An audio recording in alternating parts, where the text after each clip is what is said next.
program and to participate in this most important town hall gathering. I want to welcome all of those that have come here in person, and I want to welcome all of those that are streaming live stream on Facebook, on CBS, and on WJZ. I want to also thank our co-sponsors for this event. We could not have a better co-sponsor than the Maryland Alliance for Public Charter Schools. Please give them a round of applause. We also want to thank WJZ, who jumped to the opportunity to co-sponsor this with us. Give them a round of applause, please. I want to thank my outstanding staff. I get a lot of credit all the time for all of these programs that we do, but truly it is the hard work of my staff, Dr. Ron Howell, Ms. Cynthia Jacobs, Taekwon Rice, Imani Barnes, Pat Hemphill, Sherry Weaver, Melissa Burks, and Denise Robinson. Would you please give them a round of applause? Most important, I want to thank our two board members who jumped to the opportunity to help co-sponsor this event, Ms. Tessa Hill-Ashton and Mr. Kevin Baker. Please give them a round of applause. Last but not least, I want to thank Baltimore City Community College for inviting us on their campus and hosting us this evening. Please give them a round of applause. We designed this particular town hall, and there's been many town halls, there have been many debates, but we've designed this particular town hall around education. I want to quote one of the most prolific leaders we've had in our time on the subject of education, and that leader is El-Hajj Malik Shabazz, better known as Malcolm X.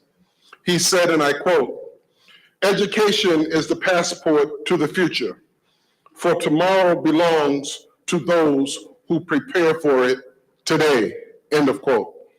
I guess the overall question of this town hall meeting tonight is how can we improve education in the state of Maryland so that all of our young people can be better prepared for the tomorrows to come. Seated in this audience, throughout this audience and throughout the various media outlets are educators from around the state of Maryland, parents, teachers, students from Baltimore City Public School, and many community leaders. They're all paying attention to this town hall because they're interested in how education can be improved in this state. We are not looking for or looking to hear lofty promises from our candidates. More importantly, we're looking to hear how the candidates intend to do the lofty things that they say about education. With that said, I want to invite to the rostrum the leader of Baltimore Teacher Network for over 25 years, the president, Matt Wernsdorfer. Please give him a round of applause. Good evening, everyone. I'm going to try to be brief. Again, my name is Matt Wernsdorfer. I proudly serve as the president of the board of the Baltimore Teacher Network. I am so grateful that you all are here. I want to start by acknowledging board members in the audience. I know we have 3 or 4. If you could just stand to be recognized, please. With Tessa and Anthony and Curtis and Kevin and Ziva. Yeah, thank you. All right, so very quickly, the Baltimore Teacher Network was founded by a set of teachers, as Elijah said, a very long time ago. I was 4 when we founded it. It was about teachers needing to grow and get better at their jobs and not having enough people around to help them do it. And we realized if anybody was going to do it, we were going to do it for ourselves. We knew that we did not have enough spaces to talk about policy. We knew that we did not have enough people talking to us about how to improve schools, and we wanted to create spaces where we could learn. And so we have shifted in form quite a few times. We operate some beautiful charter schools, and we have been supporting teachers for over 2 decades. And hopefully you will experience tonight just another opportunity to learn and focus on teachers in schools. So really grateful that everyone is here tonight. All right, that's my spiel on BTN. So last thing I want to do, we've done a bunch of graduations here. Obviously, they are gracious hosts in letting us be here tonight.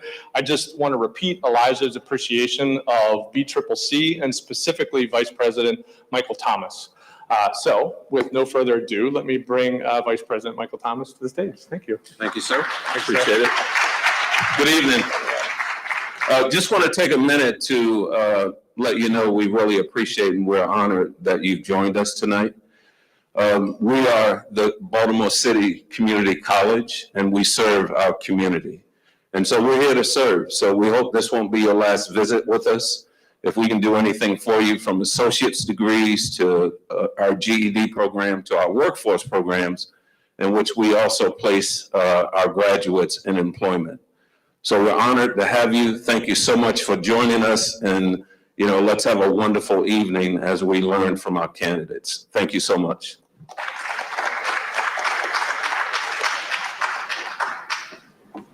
Very quickly, before we begin streaming and that we begin introducing the candidates and begin our town hall debate, these are the rules this evening.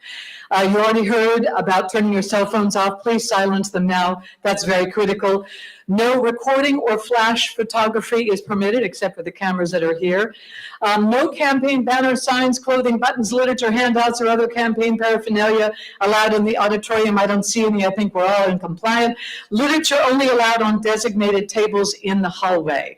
Once the debate begins, you are allowed to cheer them as they come out. But once the debate begins, no applauding or in other ways demonstrating support or non-support for a candidate, no booing, no cheering. Let's have decorum. Candidates are assigned to seating up here on the stage randomly. It was randomly. They will remain seated during the forum. Bottled water, as you see, they have it. Each candidate's allowed to bring 1 page of notes. We will be alternating direction with each question. So we'll be going this way, then this way, then this way. That's the order in which we will have them speak. In general, candidates will have 2 minutes to respond to each question, with 1 minute rebuttal. If a candidate calls out another candidate by name, that candidate is allowed for 1 minute of rebuttal. And then we will reassume the same order that we were in. The moderator, that would be me, has the responsibility for enforcing time limits. Oh boy. I will also have the authority to interrupt the proceedings, to enforce the ground rules and the format that were agreed upon by all the candidates. They have all agreed. I also may restate the question if it's not clear. The panelists and the moderator, these are the panelists here to my left, may interrupt the candidates if they believe the candidate is straying from the subject at hand and not answering the question. The candidates will not interrupt one another. That's a rule. And there will be 60 seconds allotted to each candidate for an opening statement and 60 seconds for a closing statement. So those are the rules, and we're going to begin momentarily.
Sorry, we're waiting for the exact time to start.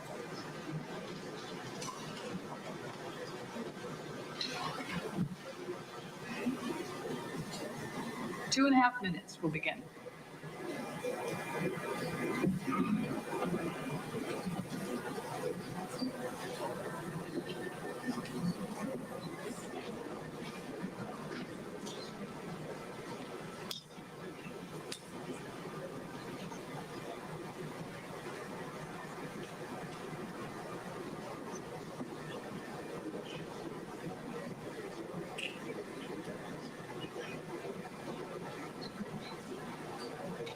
We have none, should we?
Stand by.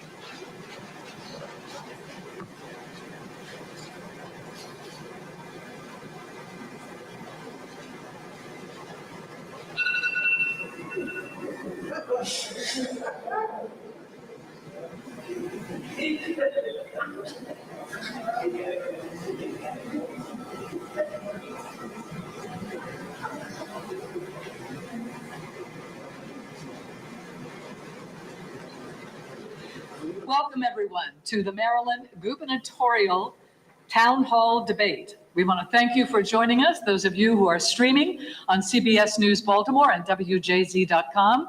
My name is Denise Koch, and we are delighted that you are here with us this evening. Tonight's event is sponsored by the Baltimore Teacher Network and also the Maryland Alliance of Public Charter Schools. The topic tonight, our students, our schools, our future. And indeed, nothing may be more critical to the future of our state than the education of our youngest citizens, our children. I have gone over the rules just moments ago with the audience here gathered at BCC tonight, and the candidates also are familiar with all of the rules. There are some strict time constraints, and it is my job to keep us on time and on topic. Oh boy. The sponsors, the Baltimore Teacher Network and the Maryland Alliance of Public Charter Schools, invited every gubernatorial candidate, regardless of party affiliation, and 10 have accepted our invitation and are here with us tonight. I am joined here on the panel by Reverend Antoine Burton and also by Baltimore City's Teacher of the Year this year, Beryl Dudney. They will also be posing questions to the candidates. So first, let's bring the candidates who have accepted our invitation to the stage. We will begin with Nancy Wallace, who is with the Green Party. Robin Thicker, who is a Republican. Kyle Stefchik, who is unaffiliated. Kelly Schultz, who is a Republican. John King, who is a Democrat. John Barron, who is a Democrat.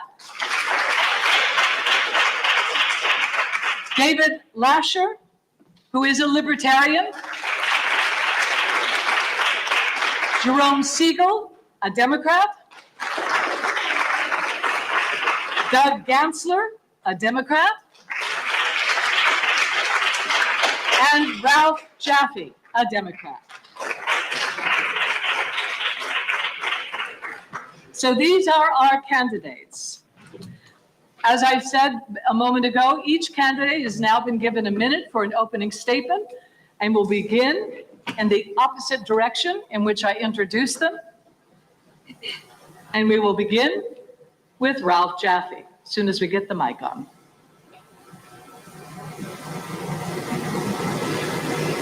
For a 1-minute opening statement, When do I start? right now. Can you hear me? First, I want to thank the Teachers Network for letting me come. I'm a little different than my opponents. I respect them all. But Maryland, in my opinion, is one of the most corrupt states in the United States. My candidacy is based on doing something about the corruption. I want to get money out of politics. Too much money is being spent, millions of dollars being spent. And then what happens, with all due respect, you don't get the truth. You get a bunch of gobbledygook. I want to put a stop to that. I don't take campaign contributions because they're bribes. And also, what troubles me is the media is also, unfortunately, very morally bankrupt. They allow these politicians to come on, tell untruths, misinformation, and you are the ones who are serving because you're not getting real information. Check my website, fedupwithcrookedpolitics.com. I hope you'll join the movement to get rid of all the corruption in Maryland politics. Thank you. All right, from now on, we will stay on topic. The topic this evening, again, is our students, our schools, and our future education. Now, Doug Henson. Thank you. This election is about crime and criminal justice, including keeping our children safe in our schools. I was a federal prosecutor for 6 years under Eric Holder. I was the state's attorney for 8 years, and I was your attorney general for 8 years. And we need to make sure that our kids are safe when they're at school, that we have school resource officers to keep them safe. So when you send your child to school, you know they'll be safe on the way to school, when they're at school, and on their way home from school. And we need to be able to make sure that we have the blueprint for education passed. And the way to do that is to make sure that, one, we have a Democrat that can get elected in the general election, and two, that we have someone with experience as governor that can understand how the levers of government work to make sure that blueprint and the Kerwin report is implemented for the future of our children. I started a league called Charm City Youth Lacrosse League here in Baltimore City. I am the Baltimore candidate, and I'm excited to be your governor going forward. Thank you. And Jason Siegel. Jerome Siegel. Excuse me, Jerome. Yeah. So, but I hope this election actually is about education. As you know, we have this thing called the blueprint. It's law. It was concerned with two things. One, what's the mission of the public schools? And second is equity in the pursuit of that, channeling resources towards that. They did a good job on equity. In my judgment, terrible, impoverished job when it comes to the mission of the schools. They're taking Maryland schools in the wrong direction. As governor, I intend to run a statewide conversation with parents about what the missions of the school should be. There's one problem. I have the background to do that. I'm a philosopher. I studied philosophy of education and taught it. I have a lot of government experience, but not as a manager. And how am I going to find the time, basically, to lead that kind of discussion and do the managing? And I thought about government, and I came to a conclusion that just as the president doesn't manage the federal government, Sorry, sir. we shouldn't have that here. Just give me one more second. Okay, I just want to make this announcement, and you'll see why. It's very important. These are opening statements kept to 2 minutes. We'll get to that if it is. Okay, all right. Thank you. And now, David Lasher. Hello, everybody. I am David Lasher, your libertarian option for governor on November 8th of this fall. And I am running for governor because I believe that our American experiment in democracy, our slow but steady progress in liberty, justice, and prosperity for all is in dire jeopardy. And the jeopardy is not for the reasons that the two big parties would have us believe. Jeopardy is coming from the two big parties themselves. They're at holy war with one another. They're no longer representing who we really are. They're not taking us to where we really want to go. So I am standing with my running mate, Christiana, as a principled, accomplished, and civil alternative. I'm an IT executive with experience in federal and state government. I live in Annapolis with my wife and daughter. My wife has spent her career in environmental protection and natural resources. And I'm excited to be talking about education this evening because I believe that the Kerwin report and initiatives have not fulfilled the Kerwin mission. All right, period. Thank you. All right, John Barron, please. I'm John Barron. I'm a former nonprofit executive and Clinton administration official. I'm running for governor of Maryland because our state is not making progress on major problems that damage millions of lives, and I'm offering a fundamentally different approach. In education, more than a quarter of middle school students in Maryland can't read at a basic level. Those numbers are no different than they were 20 years ago. Moderate income Marylanders have seen stagnant wages since the 1980s, while income inequality has soared. And our state has made zero progress reducing our poverty rate in more than 30 years. Fellow Marylanders, we can't just keep doing the same thing we've been doing for decades, rolling out one unproven government program after another and expect a different result, because unfortunately many programs, no matter how well-meaning, just don't work. Instead, to make progress, we need to expand solutions that don't just sound like good ideas, but have actually been tested in the real world and shown to make a big difference in people's lives, and that's what I'll be discussing today. Okay. John King. Thanks so much for the opportunity to be here this evening. My name is John King, and I'll be the education governor not just because I was President Obama's Secretary of Education, or just because I'm the only current public school parent on the stage, but because I wouldn't be alive today but for the grace of public education. School was my safe haven when both of my parents passed away, my mom when I was 8, my dad when I was 12. I struggled in high school, like many kids who've experienced trauma, got kicked out of high school, and it was teachers and a school counselor who gave me a second chance and put me on the path to become an educator.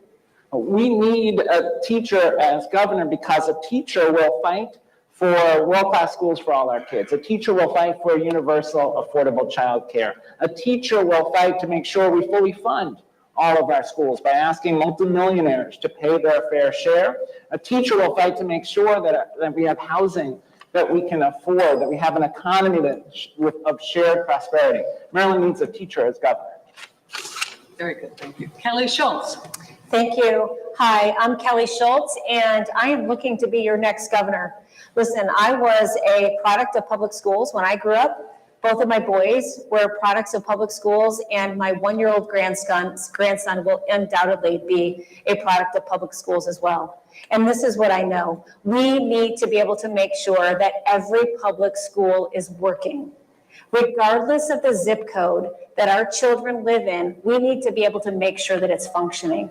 That's why several months ago, I introduced the Parental Bill of Rights, to be able to make sure that parents are empowered in their educational options for their children, to be able to make sure that our kids know how to read, write, do math, learn skills like PTEC and anything else that comes their way. But we need to be able to make sure that our kids have the advantages that they need to have, because we are the smartest state in the nation. We have more PhDs in Maryland than any other state per capita, and we need to prove it to those kids that are out there every single day learning from us.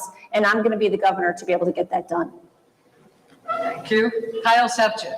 Yes, guys, my name is Kyle Sepchik. I'm the only unaffiliated candidate. I have 2 boys. They're 5 and 7 years old, so you can imagine where my focus is right now. My brother is a 3rd grade teacher in public schools in Maryland. But I actually just want to take this opportunity, instead of talking about myself right now, is actually just praying. I like to pray over these kind of things. So Lord God, just pray over the candidates here tonight.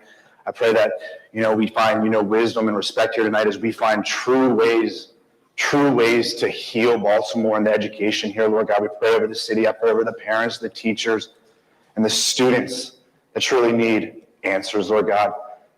In Jesus' name, amen. Thank you. All right, Robin Ficker. Hello, students at the wonderful Baltimore City Community College. I'm Robin Ficker, running for governor. I like your looks. I like your style. I hope to be your governor in a little while. I'm the only candidate for governor that's going to cut your taxes every day by cutting the state sales tax 2 cents, giving you $780 a year in your pocket more every single year. And that will act as a lure to all the big businesses that are shunning Maryland and should be providing good jobs here.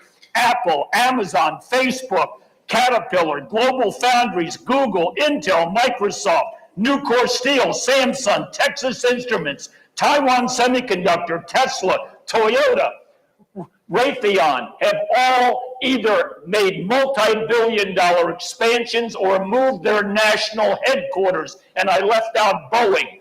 We should have those jobs here, but the Maryland Department of Commerce has been asleep. I'm not going to be asleep as your governor. I'll be helping you get jobs. Time is up. Thank you. Nancy Wallace. Good afternoon. The Green Party of the United States is the only national political party that accepts no money from corporations or PACs. We're here entirely representing the people of the United States, the families, the communities, and the students.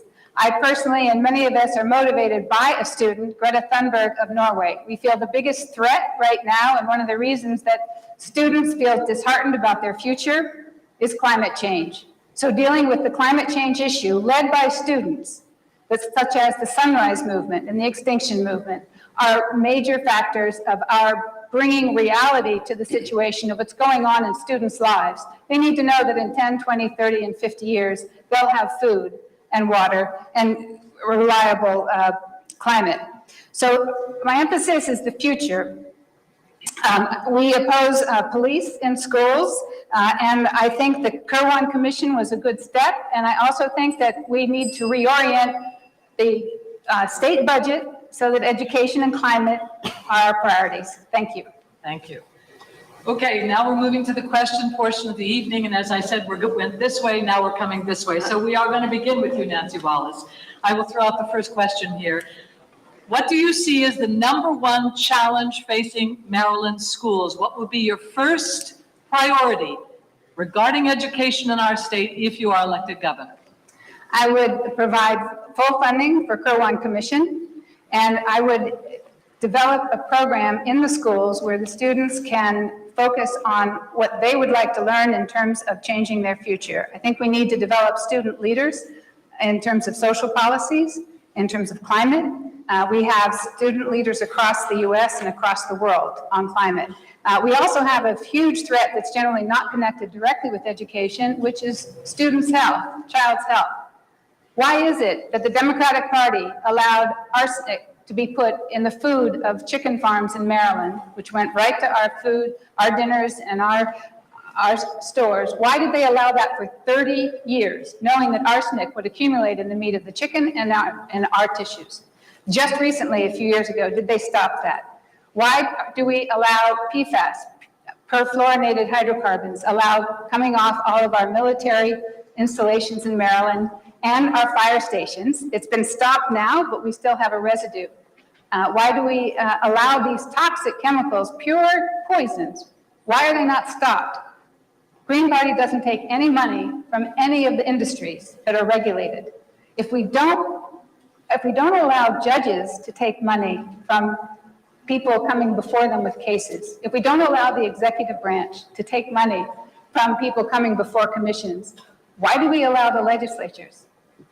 We need to not just get money out of politics, we need to make sure that people who are taking and participating in this system, which unfortunately has driven us in the corporate direction so far that we've just lost sight of what really our communities are and our values. And we need to orient our education. For instance, I would like to start a program of academies in our high schools where students who go through any technical or service, social service, political training academies have free college and stipends. Time's up. Thank you. Robin Ficker. Okay, I'm Robin Ficker. And I've met many of you students down on the boardwalk in Ocean City the last 3 summers, because I'm there every weekend. And I talk to you and I remind you to do your summer reading. My father was a Rhodes Scholar. He worked in the Library of Congress for 40 years. And he used to bring me home 6 books every week to read in addition to my schoolwork. By the time I graduated from elementary school, I had visited every country in the world, all without leaving my house. Baltimore has to be the city that reads once again. And as governor, I'm going to have a little reading contest. Every class in every school we're going to find that student that reads the most books in the year. Every class, every school. And then I am going to have the winners come on down to the State House. We're going to give you a governor's award. We may even have a few scholarships. Because if you read, you're on the way up. You're a rising star. And I want Baltimore to be the city that reads. I also want Baltimore to be the sports town USA. And I want to bring in the Baltimore Bombers, a new NBA team here in Baltimore. I believe in sports. My family, we built a track in our backyard, and my daughter was a professional triathlete for 16 years, and both my sons wrestle in school and even in the octagon. If you're participating in sports, you're in shape. You learn teamwork. You learn how to get along with other people. You learn how to compromise. You learn how to excel. And we're going to make Baltimore a sports town and a reading town. We're going to emphasize the positive. I am not going to be criticizing Thank you, Baltimore sir. at all. Time's up. Thank you. Time's up. Try and maintain decorum. We talked about decorum. All right, Kyle Selchik. Yeah, guys, the number one problem I'm seeing is just overall health of these kids, mentality-wise and physical. One of the things that I did in Montgomery Village, which is in Montgomery County, worst part of Montgomery County, I believe, especially when it comes to school systems, is I co-founded an event called Rock the Block. And what we needed to do is we stopped using the same old forms, same old things that programs that these other people were doing. What we did is we brought the community together. And what we did at Watkins Mills, we brought all the feeder schools. All the elementary and the middle schools, and we started this in 2016, and by 2017, 2018, all the grades were going up. There wasn't as much fights and bullying. People were coming together more as a community. There's more trust and other things outside of the school systems as well, and more respect for the teachers and administration. And until COVID, it was thriving, and then Rock the Block was the thing. If you guys look it up. So things like that, bringing health and mental, just better camaraderie and better just things to these kids. And I'm sure there's more answers coming up. I'll be able to explain a little bit more what I'm talking about. But if you guys look at these kids, they're messed up. You know what I'm saying? It's the mentality and their health. What they're eating, what they're drinking, that's a whole other thing I'm sure we're going to get to in other questions. But my heart is truly in the community. That's all I've been. I've never been in politics, you guys. I've always served in the community through my nonprofit in these events, and we're trying to use my skills to really bring people together. And that's what I'm going to do for these kids, for the staff. I want to make these kids not only just look healthier, but feel healthier. When we see that, these kids are just going to get along better, feel better about their lives. And like I said, have more respect for the people that are trying to teach them and help them grow. So that's the number one issue I would say. Thanks. Thank you. Kelly Schultz. Hi, thank you for the question. I think it's very important. As a matter of fact, it's one of the most important questions that each of us have to deal with when we're running for governor. And that's why several months ago, I put out my Parental Bill of Rights. And unfortunately, there's not one thing, there's not one easy answer. That's unfortunate, but it's true. We have to be able to make sure that parents are empowered. We have to be able to make sure that they have the empowerment to make sure that our kids are learning in schools. They're learning how to read, write, do math, learn skills, and just be decent human beings. That's what they can be in these schools. That's what we have to be able to make sure that they have the opportunity to do. And if those schools are not doing that, then the parents should have a choice. Quite frankly, the parents should have a choice. And public charter schools is something that has been able to be done very well in Washington, D.C. and New York City. And it has been done well in those two cities. There is no reason why Maryland cannot do that either. Because regardless of the zip code in the schools that our kids go to, they should have an opportunity for a quality education, a world-class education that we should be able to provide for them. And then the other part of my Parental Bill of Rights is transparency, to be able to make sure that those schools are reporting back to us on what our kids are actually learning and how they're learning, and to be able to make sure that we can hold them accountable. And if we're holding them accountable, then we have to put their feet to the fire, and we have to make sure that we put our kids first, because that's why we are all here today. It's about the choice. It's about the safety, putting SROs, making sure that they're in all of our schools, and making sure that parents have a choice for public charter schools if and when that needs to happen. Thank you. John King. The biggest challenge we face is equity. Think about what we saw in Baltimore in June, schools having to close because there's no air conditioning. That would never happen in Potomac. That's an equity issue. Too often, our low-income students, our students of color, our English learners, our students with disabilities, students in rural communities are getting less access to science and social studies, less access to art and music, less access to advanced placement courses, less access to quality career and technical education. The blueprint for Maryland's future, which the General Assembly passed over the governor's veto, gives us the opportunity to direct resources to close those opportunity gaps. I was proud to be a part of a coalition of civil rights groups and educators who worked to shape the blueprint. The challenge we have is we need a governor who will actually follow through on the blueprint. Unfortunately, Kelly Schultz opposed the blueprint. Unfortunately, Peter Franchot opposed the blueprint. There are other candidates like Wes Moore who say they're for it, but then won't say how they'll pay for it. We've been clear that in the out years, we are going to need additional revenue. We'll have to ask large corporations and multimillionaires to pay their fair share so that we invest in our kids. Ultimately, the investment in our kids is the key to the success not only of our economy, but our democracy. And that means all of our kids need educational excellence. Our students of color, our English learners, our students with disabilities, our rural students, all of them. And that's where I'll lead us as governor. Kelly Schultz, you have 1 minute to rebut. Well, yeah, I think that there was a comment there that I have spoken against the blueprint. What I speak against is a very one-size-fits-all prescriptive plan for students across the state. We need to be able to make sure when we talk about equity that those kids that live in those zip codes that right now are forced to be in those zip codes because there's no other options for those zip codes, that we give them an option. Because there's no parent. I was a 19-year-old mom. I dropped out of college. I got pregnant. I got married. I raised my 2 kids. And I spent the next 15 years of my life fighting for my kids' education. And I will say, if I was in a zip code where I had no choice but to put my child in a failing school, I wouldn't have been able to be here with the opportunities that I have and my family has today. And we will fight for those kids in those districts, and we will make sure that everybody across the state has an opportunity to succeed, just like I did, and my kids did, and my grandson will as well. Okay, let's move on. John Barron. Thank you. So the biggest challenge Maryland faces in education is that we are stuck.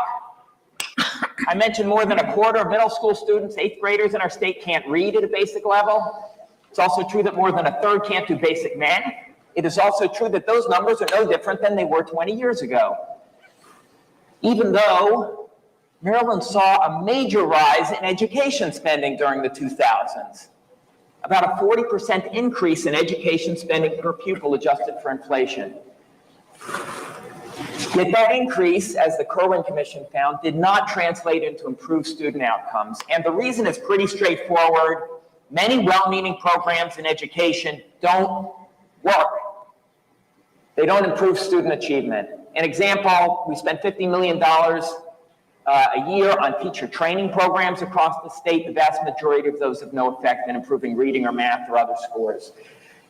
I support increased spending on education. I support the blueprint, but I would implement it very differently than other candidates. With the new resources, we would focus them on expanding solutions that don't just sound like good ideas, but have actually been tested in the real world and shown to make a big difference in student outcomes. I'll give you 2 examples. Number 1, we will expand high-quality tutoring to every struggling 1st and 2nd grader in the entire state of Maryland, because that has been shown to move them up toward grade level early, before their problems get serious in later grades. We're going to do this by recruiting an army of people from the community, including retirees and recent college graduates, to become tutors for a modest stipend as a public service. We will also expand effective charter schools, public charter schools like KIPP charter schools, which have been shown, these are no excuses charter schools, they've been shown to increase school-wide reading and math achievement by about as much as 10 percentile points. I worked with the Obama administration to expand them nationally. We should expand them here in Maryland. I have other examples as well. All right, thank you. David Lasher. Thank you. The number one challenge is that we need to start bringing a healthy skepticism to the Kerwin blueprint. Which blueprint is simply going to pour vastly more money into the system that has already failed Maryland and Baltimore so comprehensively, as John was just sharing some statistics. The Kerwin Commission was supposed to bring about innovation and accountability. And I submit that's what we need. And how do we bring about what is the innovation and how do we bring about accountability? The innovation is that we need to inject more choice into the education system, not just for students that everybody talks about, but also for teachers themselves. My question to this audience and to fellow Marylanders is, why don't we want to give poor kids the same privilege that rich kids have of choosing the schools that they go to? My question to the same audience is in regard to teachers. Why don't we want to give teachers the same kind of career opportunities that we see in higher education, for example, that we see in other professions? This is the direction that I want to see Kerwin move in. Choice for students and their parents and guardians, choice for teachers, just as has worked so well in higher education. Let's bring choice that has worked well there into K and 12, K through 12. Thank you.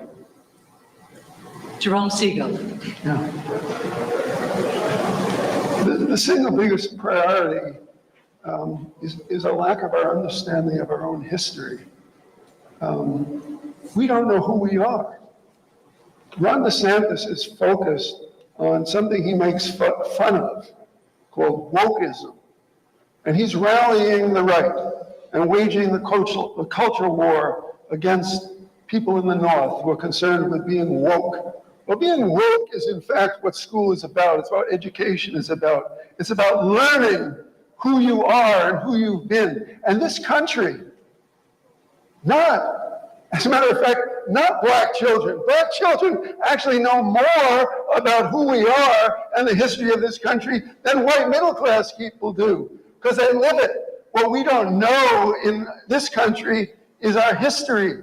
We don't know the 1619 Project. We don't know about slavery. We don't know about lynchings in the North. We don't know about race riots in the North. We don't know about pogroms. We don't know about medical experiments, right, that deliberately sacrifice generations of black men testing out cures for syphilis. We don't understand what's happening in our society, any of us, and there's a war coming. You think it's crazy. Trump was an accident. He was an aberration. He had no ideology, just a narcissistic creature.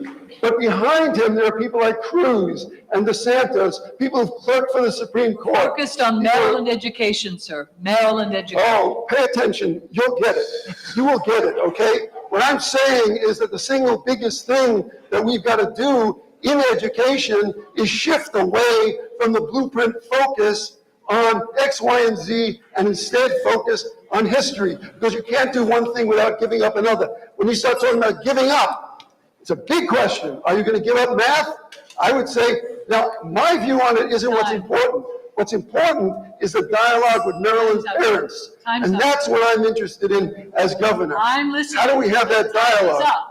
Thank you. Doug Gansler. Did you get it? Did you get my point? So are you finished? I don't usually get the moderator criticizing me. I just want to make sure that I made clear that I was really about education. That's all, just trying to keep you on point. I was on point. I must say, when I walked on the stage, even given the cast of candidates here, I did not think I was going to get to talk about arsenic and chicken poop. But Nancy, thank you so much, because experience does matter. And so when I learned that arsenic was in chicken feed, and therefore being pooped, and then part of the 2 billion pounds of chicken manure that goes to the Chesapeake Bay, I actually understood how the levers of government worked and had that law changed. So that was my bill. I was responsible for that. And I think experience really does matter. I have more experience in Maryland government than everybody on the stage combined. And in the Democratic field, other than the 75-year-old tax collector, I have more experience than the rest of the field combined as well. And that's important, again, because of education and because of getting the levers of government to work for people. The number one priority of government, in my view, is keeping people safe, and in particular, keeping our children safe. So we need to make sure that we have someone that understands that crime disproportionately affects communities of color and underserved communities. Nobody's getting murdered in Caves Valley this evening. And so we need to make sure we have more police officers that are well-trained for de-escalation. We need to make sure that we have SROs in the schools to keep our children safe. We need to make sure that we're taking guns and getting them out of schools and off of the streets. And when convicted felons have guns and are committing crimes, they need to be in the federal system so they're put in jail. At the same time, we should have drug courts. I started the first drug courts in Maryland's history. And we put too many people in jail, and we need to keep people out of jail in a way from committing those, from being put in jail for having a drug problem. Electability is the most important thing right now, I think, in Democrats' minds. With the Supreme Court that just overturned Roe v. Wade, that just put more guns on the street, and as we've been talking about tonight, the blueprint. Let me be as clear as I can. If we don't win the primary, Candace Hollingsworth and myself, we will have a Republican governor. And that will be terrible for education and the blueprint going forward. All right, time's up. Thank you, sir. Mr. Jaffe. Ethics is more important than experience. And by the way, I am a teacher, not a politician. I went to the mayor and gave him a tutor-mentor team approach to keeping kids in school instead of dropping out like flies. And I talked to his chief of staff on 3 occasions and made all kinds of promises to me. This tutor-mentor team program, which you can check on my Facebook, just hit Ralph Jaffe, tutor-mentor team, you'll see how this program works. It wouldn't cost the taxpayers 1 penny. And the mayor and his chief of staff fumbled the ball. Guess what? Prince George's County took the program instead. This is another typical example of the moral bankruptcy of the politicians in this city. 3 city councilmen were also made aware of this. They did nothing. This is what's wrong with our state. We have politicians who only care about money, power, and fame. And that's why we're so messed up. Okay. Now, the next question, again, we reverse direction, and this time the question will be posed by Pastor Antoine Burton. Pastor. Good evening. According to Maryland Center for School Safety, there were a total of 68 threats made to a school or a school system facility and 75 reported arrests made within a public school in the state of Maryland during the 2020-2021 school year. In Baltimore City alone, there were 10 handguns confiscated from Baltimore City public school students this school year. Given the significance of Baltimore City to the state of Maryland, along with its current public safety challenges and the failures of the historic zero tolerance policies, what is your commitment to Baltimore City in providing a more comprehensive remedy to the current safety crisis? Begin with you, Mr. Jaffe. I repeat, I offer this program to the city free of charge. Wouldn't cost the taxpayers 1 penny. And this is how I got treated. Well, you should know we have over 40 tutor mentors ready to go. The way this program works, it's designed to keep kids in school instead of dropping out like flies. The key to teaching students in Baltimore City and any urban cities like this, you have to take a kid who's rebellious and has given up and is lost, make him feel like he is a somebody instead of a nobody. And this is what my program is designed to do. Again, it wouldn't cost the taxpayers 1 penny.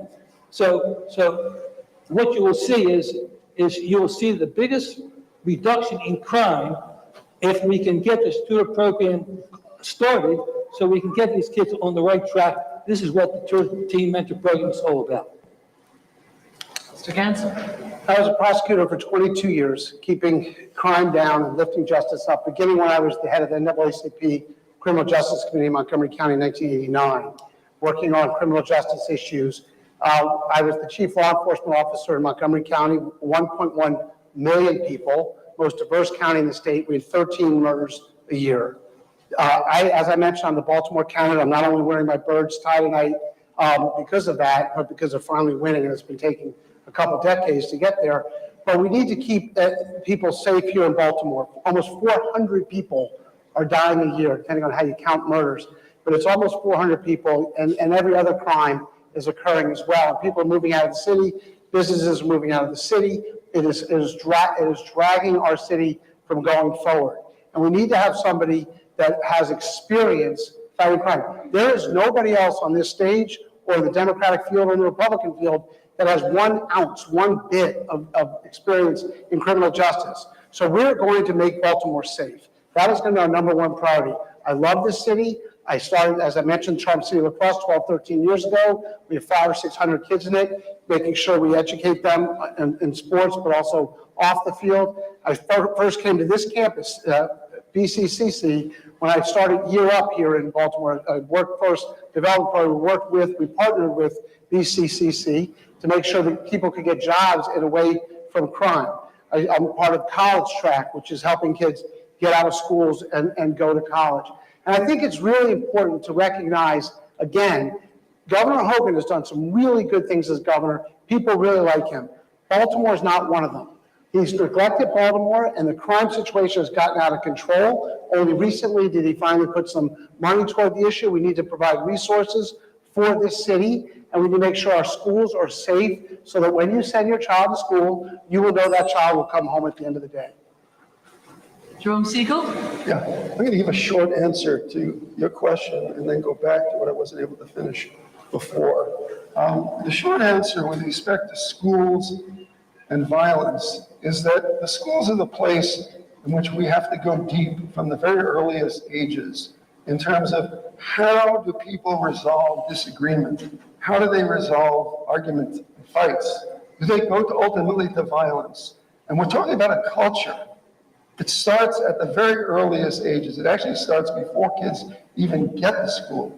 But what the schools can do and should do, basically, is to teach the resolution of dispute through reason. So at the earliest grades, children should be brought into debate and discourse and challenging and argumentation and back and forth, and internalize the idea that the way in which you resolve things is by deliberation and discussion and judgment, and develop a culture of reason. Now, what I was saying before, it goes to the blueprint and it goes to what I would do as governor, okay? I was saying that I think actually the single biggest deficit education-wise in this society is our lack of understanding of who we are. And I was calling that history, 1619, or wokeism. And I think this country is going into a war over this. It's no accident that it's coming from the right wing. And I think the truth of the matter is we've never even fully digested the Civil War. And it's coming back, and it's coming back to Maryland. We may not want it, but DeSantis and his colleagues on the right, they're going to be running for president, and these guys go deeper in their ugliness, deeper than Trump. And they're coming for us. So I think that we have a big issue in Maryland as to what do we teach, okay? And I was talking about trade-offs. And the blueprint is focused on a couple of things, right? Quantitative things that it compared us against Shanghai and Singapore and so on. It was basically math and reading comprehension. The only thing that they can quantify. Time.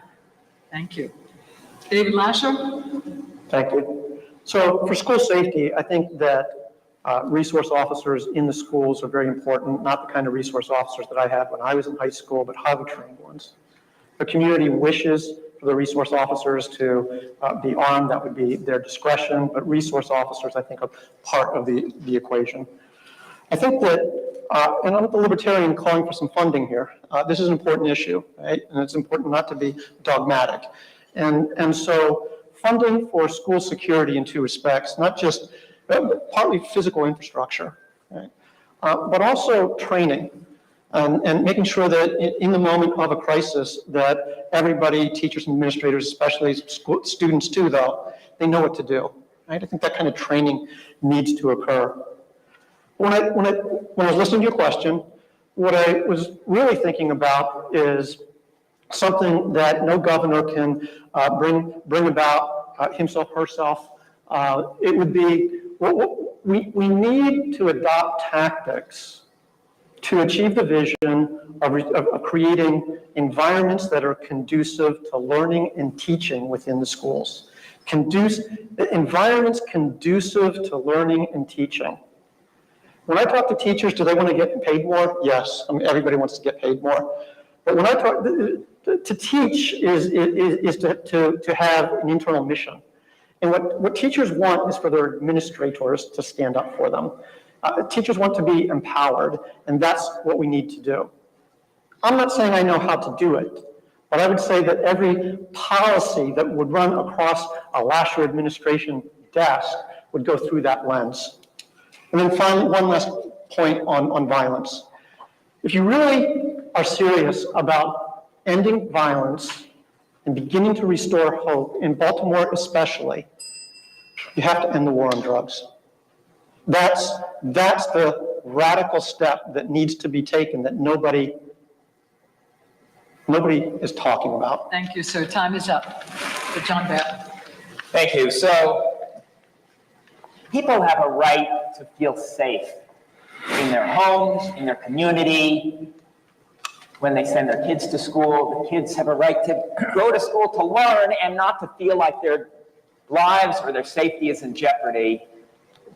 Baltimore, unfortunately, and other parts of the state, other parts of the country have been moving in the wrong direction.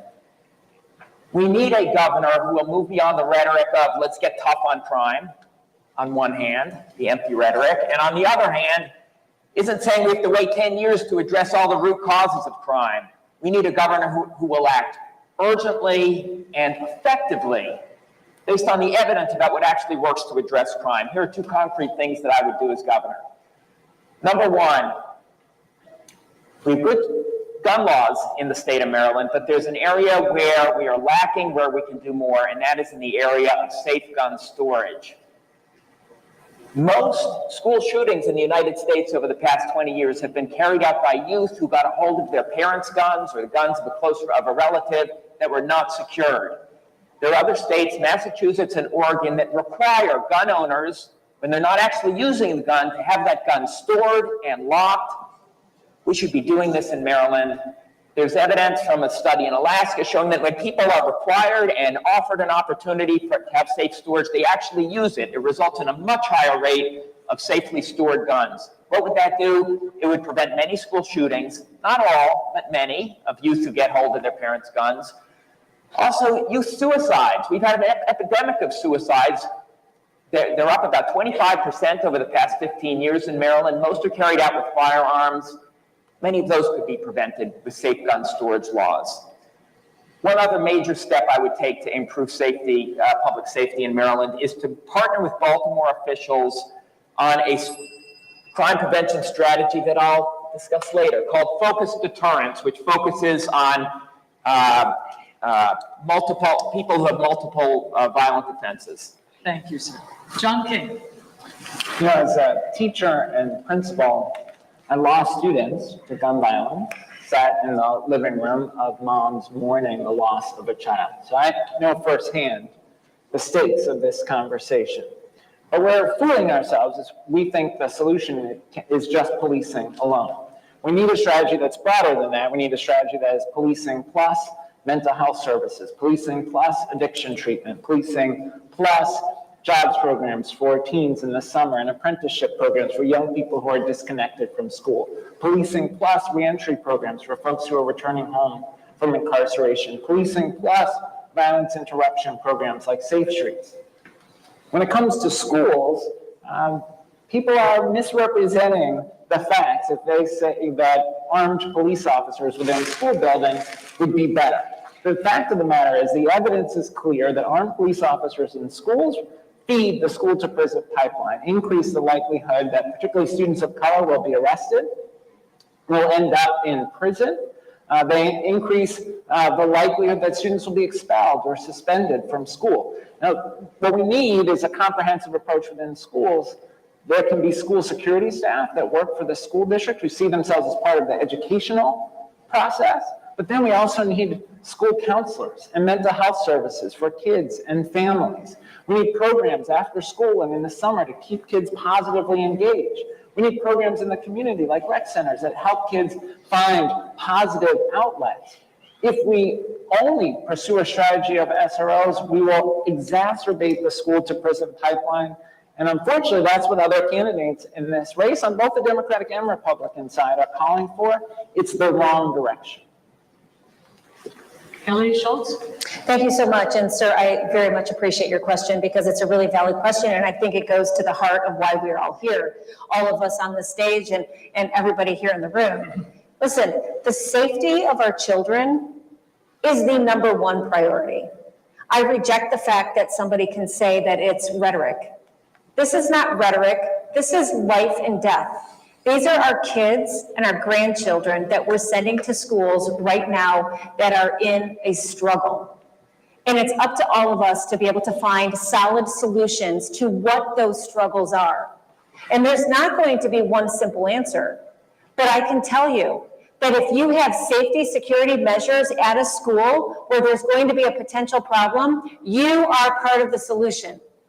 And we're going to be able to make sure that those schools are a part of the solution, that they have SROs in there to be a part of the community. Because what I know, when I talk to kids and when I'm at these schools and I'm talking to those law enforcement officers, they're sitting down and having lunch with our kids.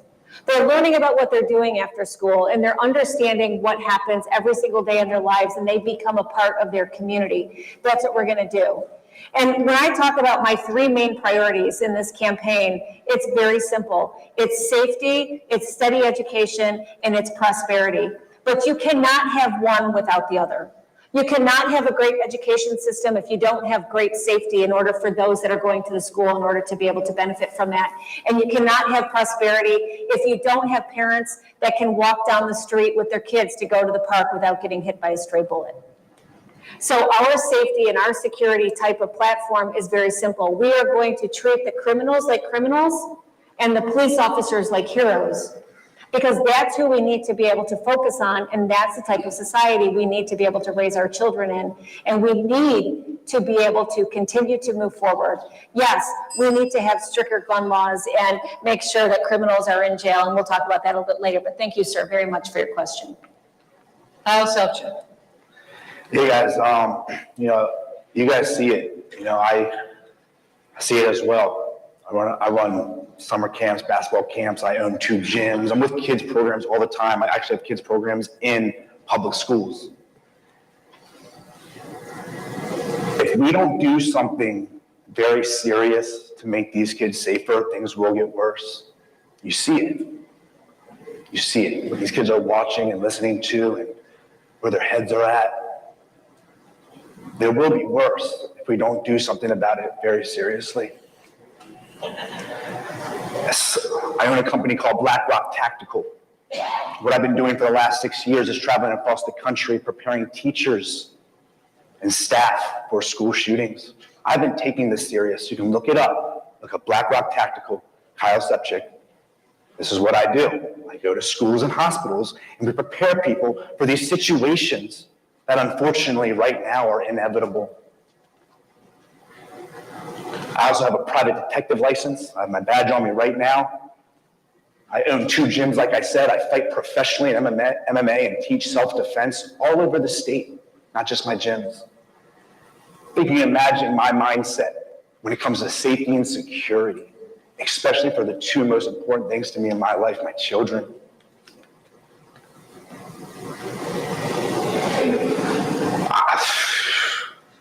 You see it. We have to do something, and it has to happen. And it's not just with making security measures better at schools, which blows my mind how easy it is for people to go into schools and get things into schools when you're protecting all these other people. And to me, I'm like, aren't the kids the most important thing? You got all these other government facilities going all crazy with everything possible, but when it comes to schools, you can just walk right in.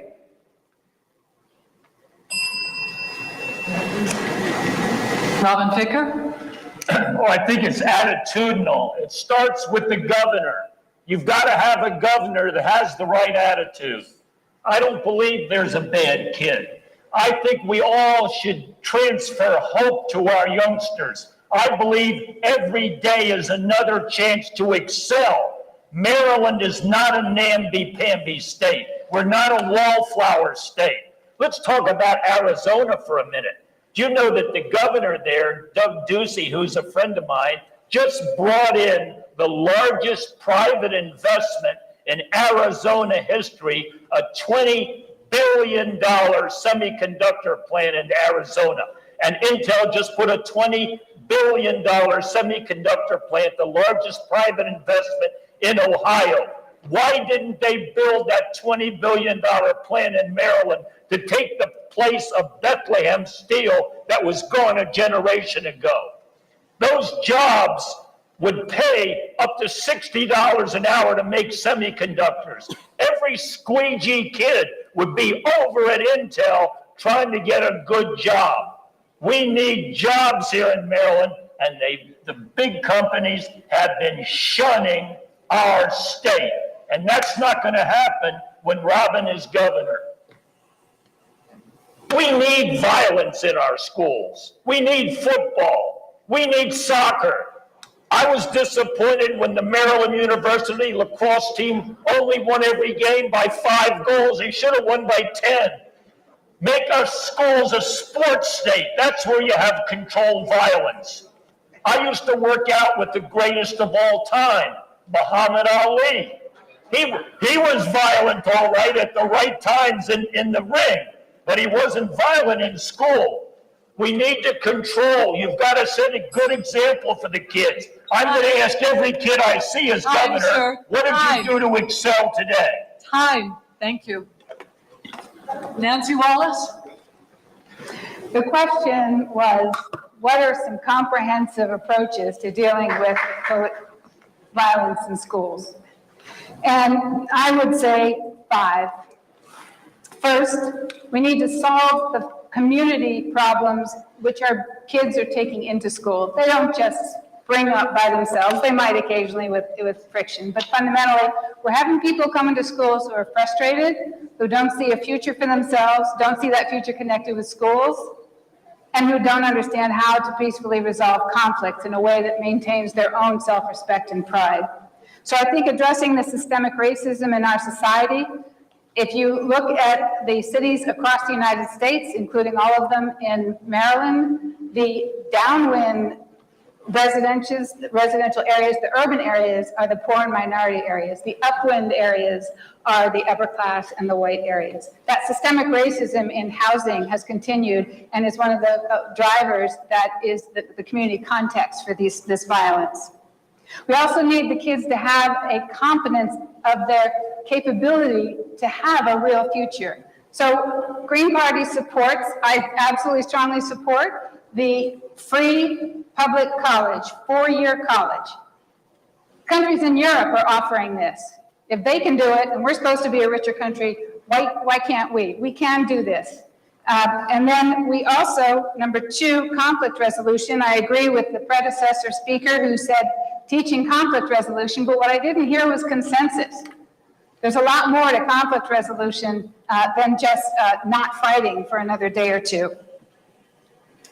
I do not support police in schools. Again, another candidate's position, because the evidence doesn't support it. It does not reduce violence. I think we need mentoring by adults, and I myself have been a mentor and tutor for 25 years, and we need not to focus on power and dominance, but on caring. Thank you. Thank you. Time. All right, our next question will be posed by Baltimore City's Teacher of the Year, Beryl Dudney. Good evening. I'm deeply honored here to elevate the voice of teachers and the power of our students, who are the most powerful people in the world. And as we think about building a world that honors their greatness, teacher retention and quality is a critical component. Maryland has for decades needed to draw teachers in from out of state to fill the gaps in our teacher ranks. As the pandemic exacerbates a long-standing problem of teacher shortages in our state, what are the ways, specific ways, that we might change the ways schools work to attract and retain more teachers? We'll begin with you, Ms. Wallace, again, attracting and retaining good teachers. Well, I'm a very strong, unabashed, and vigorous supporter of the teacher unions. Our party is absolutely pro-union, and I personally have said there are 2 professions that are too difficult for me I would never tackle. One was being a waitress and one was being a teacher. I think they are incredibly tough. Teachers are working essentially 12-hour shifts. They're not getting compensated. They're pouring out not just their skills and their training, but their heart every single day. And it's a miracle. Every single teacher is more than a hero. So we need to provide it's just resources, it's funding. And instead of, I would shift the priorities in the governor's budget so that instead of focusing on some of the large-scale building programs, for instance, the state has kicked into a $2 billion metro project or metro line project right around the DC suburbs. It's going to save the commuters 10 minutes. What could $2 billion more do for the teacher assistant resources that we need in our classrooms? So I just think listening to the teachers union as to what is needed. I also am interested in Montessori, which I think produces a different kind of teaching experience and allows the teachers to interact in a wider way, more creative way with the students is something to look into. Thank you. Robin Ficker. Well, Alexander the Great had a pretty good teacher, Aristotle. When you have a good teacher, you're a very satisfied student, and it's fun to be in school. I love school. I had perfect attendance for 10 of the 12 years I was in Montgomery County Public Schools. I was early for school and stayed late, and the teacher was always part of that. We need to tell our parents and teach our parents how to get along with the teacher and be a partner with the teacher. Make the teacher part of the family. Teachers have to be paid well, and I think that we're spending too much money on things other than teachers in the schools. That's where the focus needs to be. If we have good teachers, we're going to have a great Baltimore City. Half of life is showing up. You've got to show up for work every day, teachers and students. I want to bring back these perfect attendance awards so that people show up for work and show up to study. I'd like to see the bookmobiles go out again in the neighborhoods so that kids can pick out the extra books that they want to read. Teachers are important. The teacher is the most important person in your life other than your parents. And you've got to get along with your teacher. The kids should know this, the parents should know this, and the teachers will enjoy coming to work every day. Most of the teachers I've met on the boardwalk in Ocean City, they love their little students. They were upset when they couldn't have in-person education. And I was upset when Maryland was the state with the lowest percentage of students in the entire country in actual physical, non-virtual learning. We need to keep our kids in school so that they can interact with their peers. Thank you, sir. Thank you. Thank you. Al Selchuk. Hey, can you ask the question one more time, please? Yeah, of course. Broadly, the question is, how do we address the issue of teacher shortages, and how do we retain high-quality teachers in our state? Cool. So the best person I know in my life is my brother. We're a year and a half apart. Okay, he's a teacher, a third grade teacher in public schools in Maryland.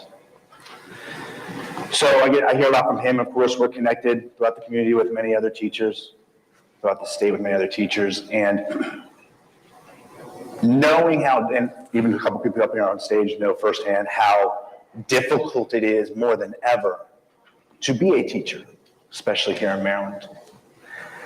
They feel like they don't have as much say in things. They feel like they don't have community, respect by both the children and the administration, and goes as far as up to the state that's, Board of Education. So to me, it's just overall morale mentality and just how teachers are treated, not just with more pay, which I can definitely agree with, but just, you hear people like, oh, it's teacher day or teacher week, and they get like, it's almost like fake how teachers get their respect or shout out sometime when you see people, but are people really showing that to the teachers here in Maryland? Like, for real. So we need to do something. I'm not going to sit up here and act like I have all the answers to this, but we need to do something to bring together people that are going to make these teachers feel more respected, not just with pay. Make these teachers have more, energy and what they want to do for their school and their community and what they can build, more opportunity. So that's what I would say. Thank you. Kelly Schultz?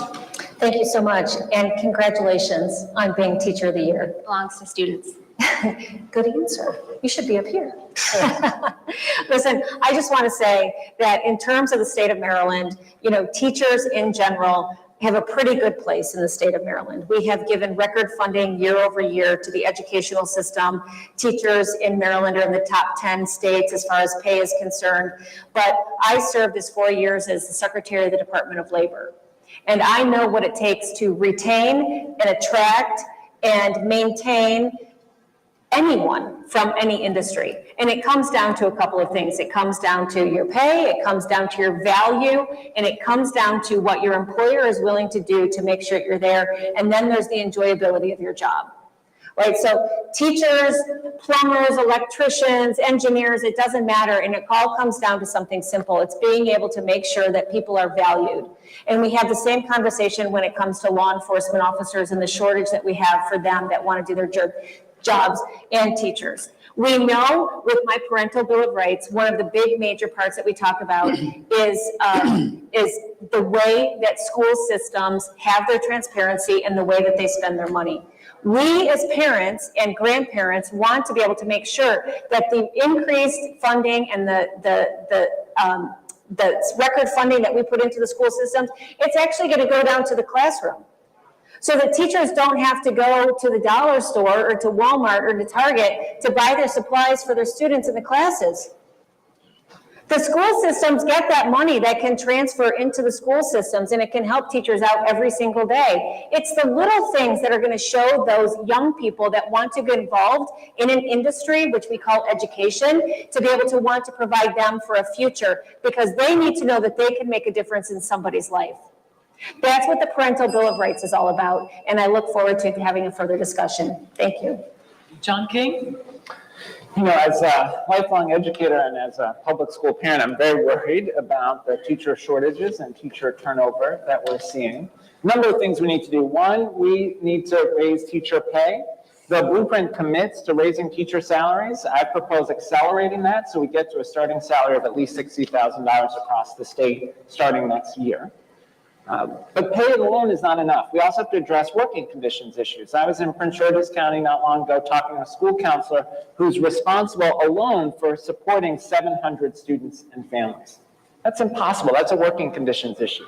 We've got to make sure we have enough school counselors and mental health services in schools. We've got to make sure that we have heat and air conditioning that works. If you're sitting in your classroom in December in hat and gloves, as happens in Baltimore, that's a working conditions issue that's going to cause you to leave the profession.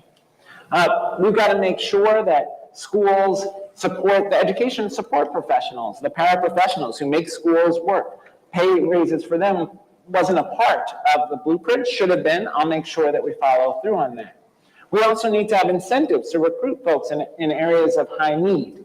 And I propose a loan forgiveness, loan cancellation program for folks who are willing to teach in hard-to-staff subjects. We need more bilingual educators, more educators in the STEM fields. We need educator diversity. We have to invest in our HBCUs and our community colleges as pipelines of future educators. But we also have to reject, I think, this trend that we're seeing on the right of pitting families against teachers. And Kelly, I hope you'll commit not to follow the Glenn Youngkin playbook with the Parent Bill of Rights, not to attack teachers for teaching the truth about our history, issues like slavery and segregation. That you'll commit not to attack teachers for teaching Toni Morrison in the classroom the way Glenn Youngkin did in Virginia. That's a dangerous message, and that is driving educators out of the field. You have 1 minute to rebut. Thank you very much. This is what I commit to our teachers. I commit to our teachers that we want them to teach our children what they want to teach our children. And every teacher in the state has come to me and said that they want to be able to make sure that our children are proficient in math, in science, in reading, in literature, in skills, so that when they graduate, those teachers can take it as a reward to them that they got their children into a career pathway so that they can be successful and they can be prosperous. That's the commitment that I give to my teachers so that they have a path to be able to move forward so that they can do the job that they got into the profession to do, which is to get the kids a good, healthy start on their rest of their adult life. But will you have a tip line like Virginia does, where people can call and report the teacher Sir, we're for moving teaching on. about our history? We're moving on to Mr. John Barrett. Thank you, and congratulations to your students, I guess, on your being Teacher of the Year. Both of my parents were educators. My mother taught special education to kids with reading disabilities in middle school, and she worked so hard. I mean, from 5:30 in the morning, and she'd stop working, she was always thinking about her students. 20 years later, she would be met in the parking lot by her students, thanking her for what she did. We need people like her and many other good people teaching and staying in the schools. Here are some concrete things that I would do. Number one, as I mentioned before, I proposed a statewide tutoring corps for every struggling first and second grader in the entire state of Maryland, to pair them with a tutor from the community, from a recent college graduate or a retiree, to help move them up toward grade level. We should do that not only in early school, but first and second grade, but there's some very effective programs later as well. For those tutors who are exceptional, who are really good with the students, moving them up in terms of achievement, have a good rapport with them, there should be a path for them to become regular public school teachers, a tutor to teacher pipeline. That's one concrete idea. Second, I agree we absolutely need to provide competitive pay, and I would do that. And fully implement the blueprint in that regard. Number three, we need to provide effective support for teachers. Many teacher training programs don't actually work. They don't result in improved student outcomes, but some do. One example of a very promising program are teacher induction programs, where you pair an experienced teacher with a less experienced teacher who provides coaching, in the classroom assistance. That's the kind of support, professional support, that teachers need to succeed. Those are my concrete proposals. Thank you. David Lasher. My sister is a teacher in Baltimore County, evidently not as good a teacher as some here in the room. I'll be a good brother and let her know that. But my running mate, Christiana, her son just finished his first year of teaching in a tough school down in Virginia Beach. And so the question about what do we do about the teacher shortage? Yes, bring teachers in, but we have to look at the other side. We have to ask the question, how do we keep teachers in, right?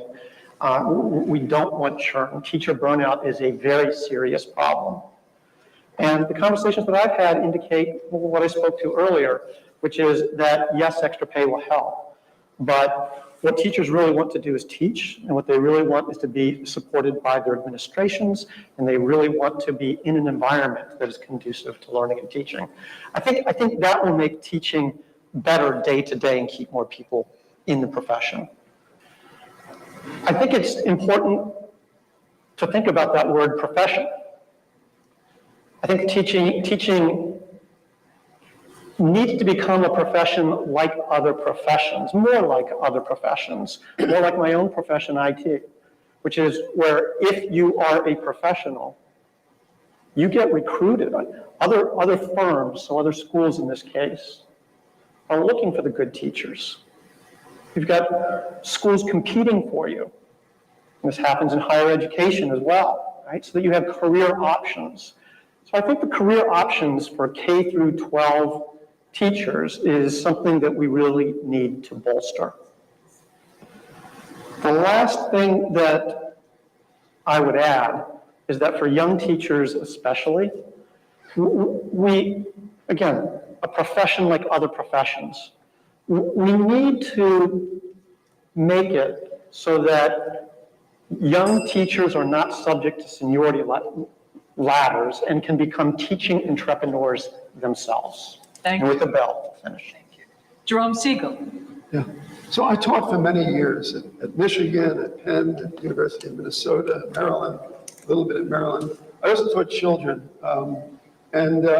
Teaching can be the greatest job, but it's the greatest job when there's something really important to you and you see a young person get it. And teachers need the autonomy. And this is where I agree with David, as I often do, about profession and having trust in the values of someone committed to that profession. Well, the blueprint goes in the other direction. The blueprint is basically closing the gap in math between us and kids in Singapore. That's teaching to the test. That's going to drive people further out of the system. So I was saying before, for instance, on history, right? The blueprint deprioritizes history. I think history is much more important than being able to do the square root of the cube root of 17. But my views on this of governor aren't the essential thing. What Maryland needs is a real conversation about the mission of public schools between the governor and the parents. And that is the conversation that I want to lead. And it raises this question, though, of what is it to be governor? And there's a dichotomy in this race between people who think about being governor as being a manager and people who think in terms of what I would call leadership. Like Obama is he didn't manage the federal government, he led it, but he had people who were managers. And Peter Franchot, who wants to fix the potholes and make sure the phones are answered on time, may be a great manager. And we certainly had one, like Rushion Baker, top quality manager in Prince George's. So I think about what am I going to do, and how you can't do both. You can't do both full time. I need to change the concept of being governor, and I need to have a state manager just like we have city managers. And I've spoken to one, and I've got someone who said yes today on the telephone, and it's Rushion Baker. And that's my announcement, that Rushion has told me that if I win, he will serve as the state manager, which will be a new role that we will have to create for Maryland, basically to run a great deal of the state so that the governor is freed up to have the value issues that are leadership. Thank you. Time's up. Thank you for your emphasis on your students and our children. My two sons are my heroes, and I watch them and watch them sort of navigate this climate that we're in and the landscape that we're in, and it's very difficult. And so one of the reasons why it's difficult for many children is because we don't pay our teachers enough. One of the candidates who couldn't bother to be here tonight, there's three Democratic candidates, Wes Moore, Tom Perez, and Peter Franchot are busy getting more money to put on your television screens and didn't want to have this conversation about Baltimore education. But one of those three made more than $1 million a year running a nonprofit. Yet we pay our teachers this paltry sum to work with our children. And our children need good teachers, and they need to have teachers that want to be here, are paid well, and that are supported in terms of resources. One of the things I've committed to is universal child care. It's 47% of women, not all just women, but most women had to leave their jobs during COVID because they didn't have child care. I was first candidate in the race to commit to universal pre-K because we can't have that divide between the kids of underserved communities and others when they show up in kindergarten, which they'll never recover from. We need to make sure our teachers are safe. They're scared. I haven't met a teacher, maybe there are some, that would prefer not to have a police officer in their school to make sure that school does not get shot up and to make sure the kids don't have guns in that school to make sure that they're safe. And we need to make sure we attract and retain minority teachers. When I was the attorney general for 8 years, when I was state's attorney for 8 years, diversity was my top priority, not because I'm a Democrat, not because it's the right thing to do, those are important, but because they're more effective. And you're more effective in your leadership to have your government reflect the community that we have. We're going to make sure we have a mental health professional for every 250 students to also keep teachers safe. Thank you. Time. Mr. Jaffe.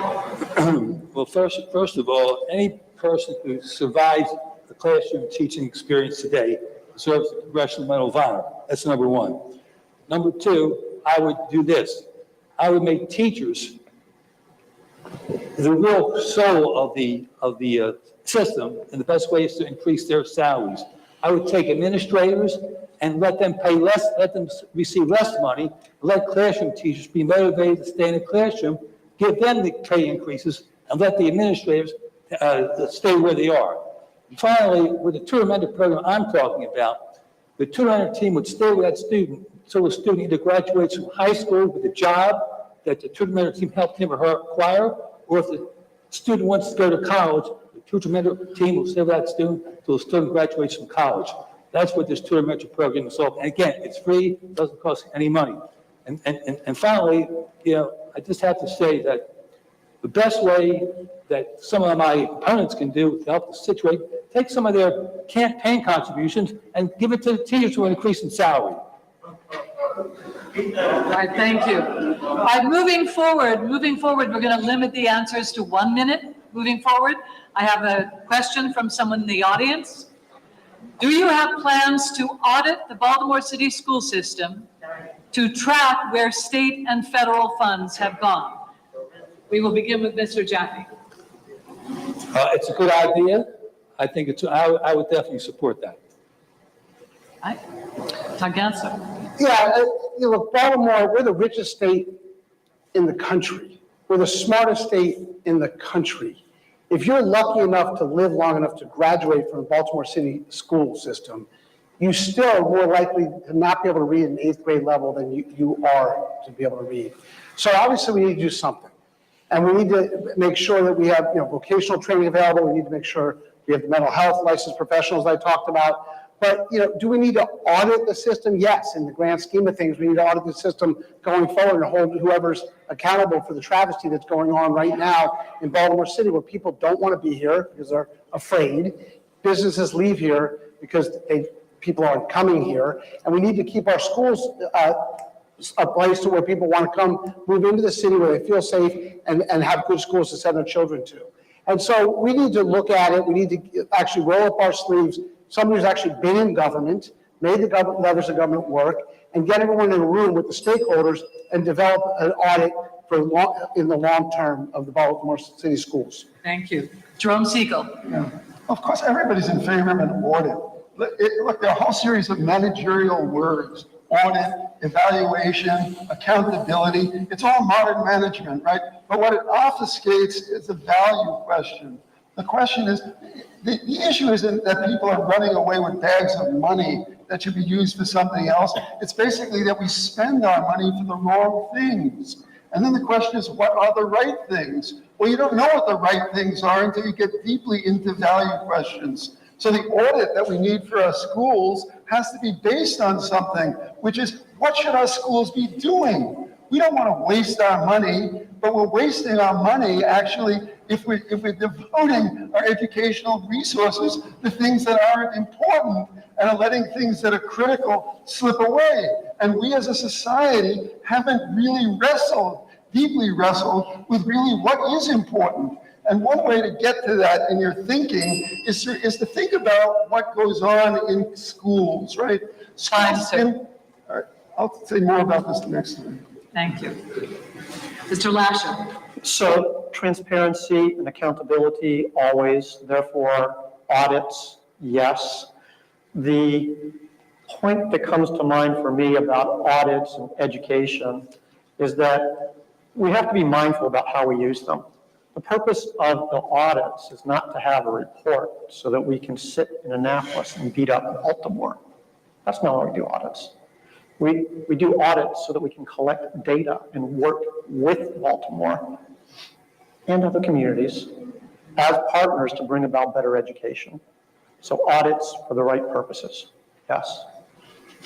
Thank you. So I support audits to check where the money's going, but that is not the big issue.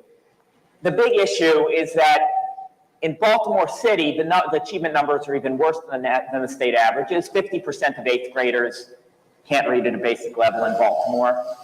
More than a quarter of kids in Baltimore never graduate high school. What is the future for these kids? We're just perpetuating a cycle of poverty. This is an extremely urgent situation. The main focus should be to focus funding on programs that have been tested and shown to work. Tutoring in the early grades is one example. A major expansion of KIPP, public charter schools, is the second example I mentioned. A third one is career academies, which are small communities, learning communities in high poverty high schools that have a career theme.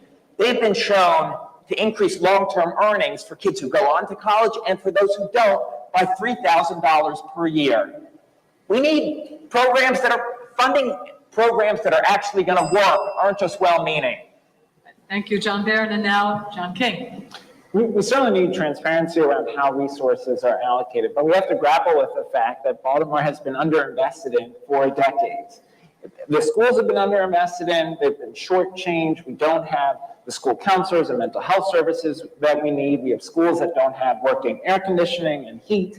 Those issues have to be addressed, but the community has also been underinvested in. Governor Hogan's decision to cancel the Red Line set the city's economic development back decades. The lack of an effective bus system means that kids are regularly late to school. There was a report from the Fund for Excellent Schools that showed that the year before COVID, 80% of high school students were late as a result of an unreliable bus system. So we have to invest in the city with the knowledge that Baltimore's success is the state's success. Thank you. Kelly Schultz. A very loud yes to that question, and we've done that. Right, so Governor Hogan got passed a bill, and we have an IG that came out with this great report, which I think some of my colleagues up here are talking about, the other candidates, and it's about leadership.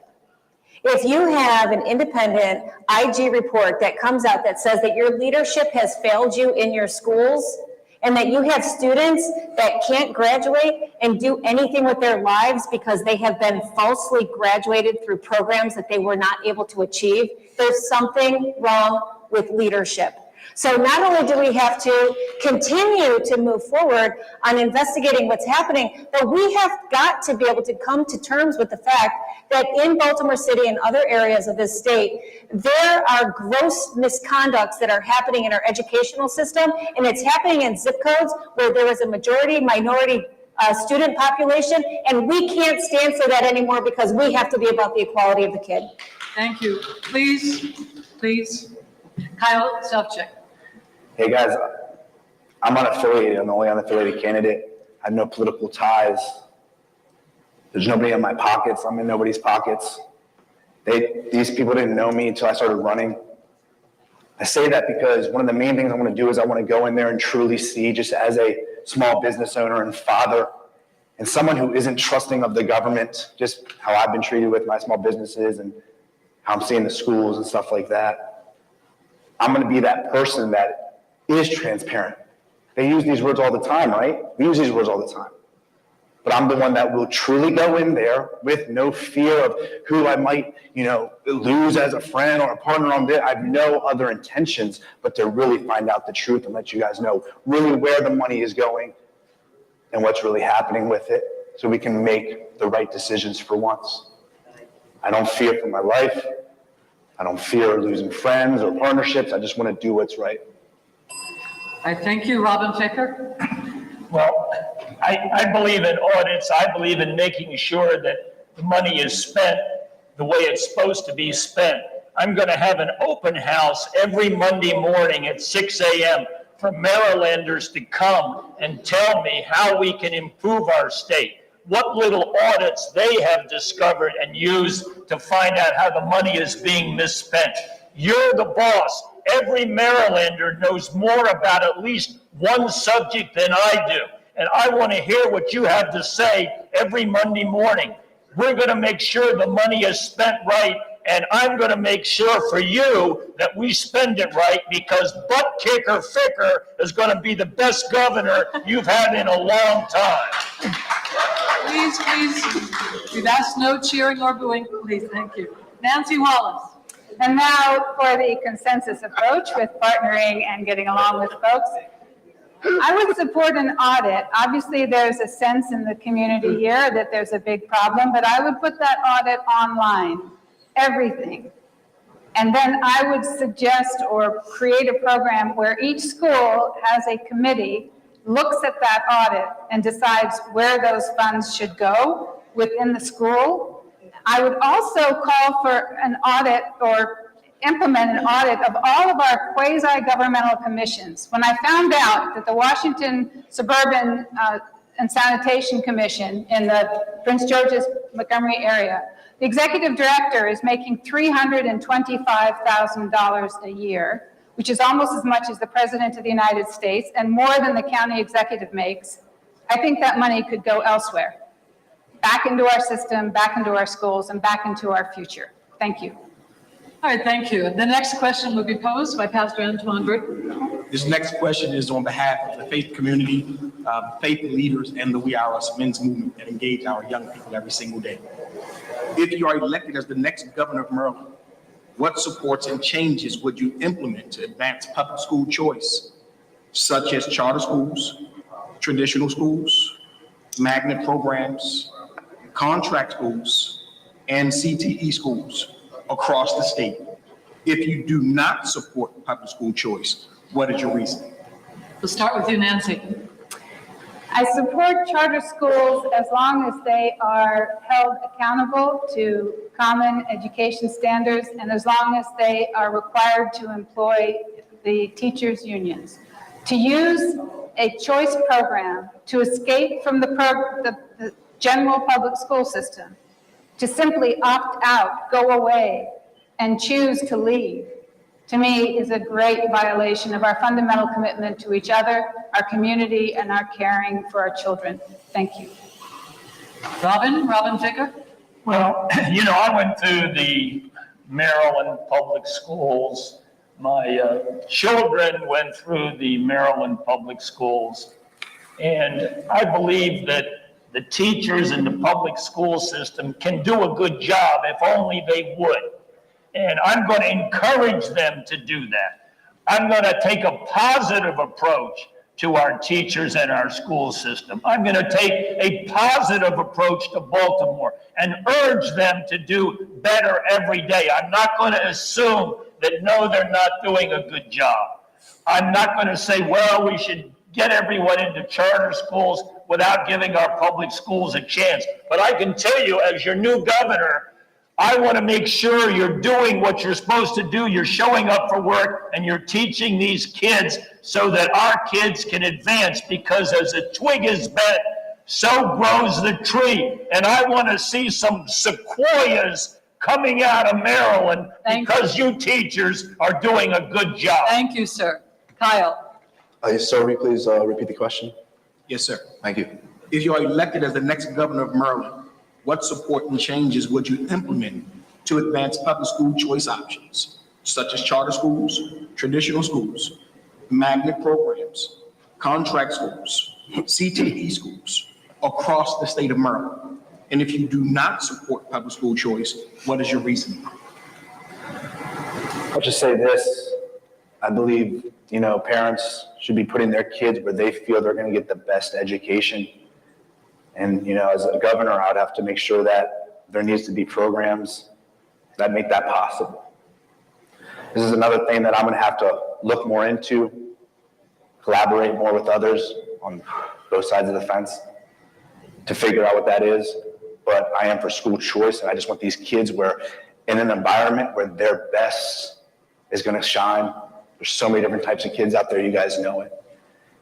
So that's my answer on that. And I have the chance, because I got 20 seconds. You guys show up. After this, regardless, if I win the race, I still want to connect with you guys, so please find me, because we're still going to be doing stuff in the community. And you guys look around, where is everybody? You guys care, and I really appreciate you guys being here for real, because I've been looking for it around the state for people that truly care. So just thank you for being here. I'm not just saying that to be fake. Please hit me up in the future. Thank you. Kelly Schultz. Yeah, I very emphatically believe in parents' choice. I believe that if there is a school that is doing a misdeed to our children, the parents should have the opportunity to take that child out of that school and put their child in a school that is going to be functional for that child. I'm not making any excuses for public charter schools. I'm not putting a disclaimer after it. Public charter schools in the state of Maryland should exist.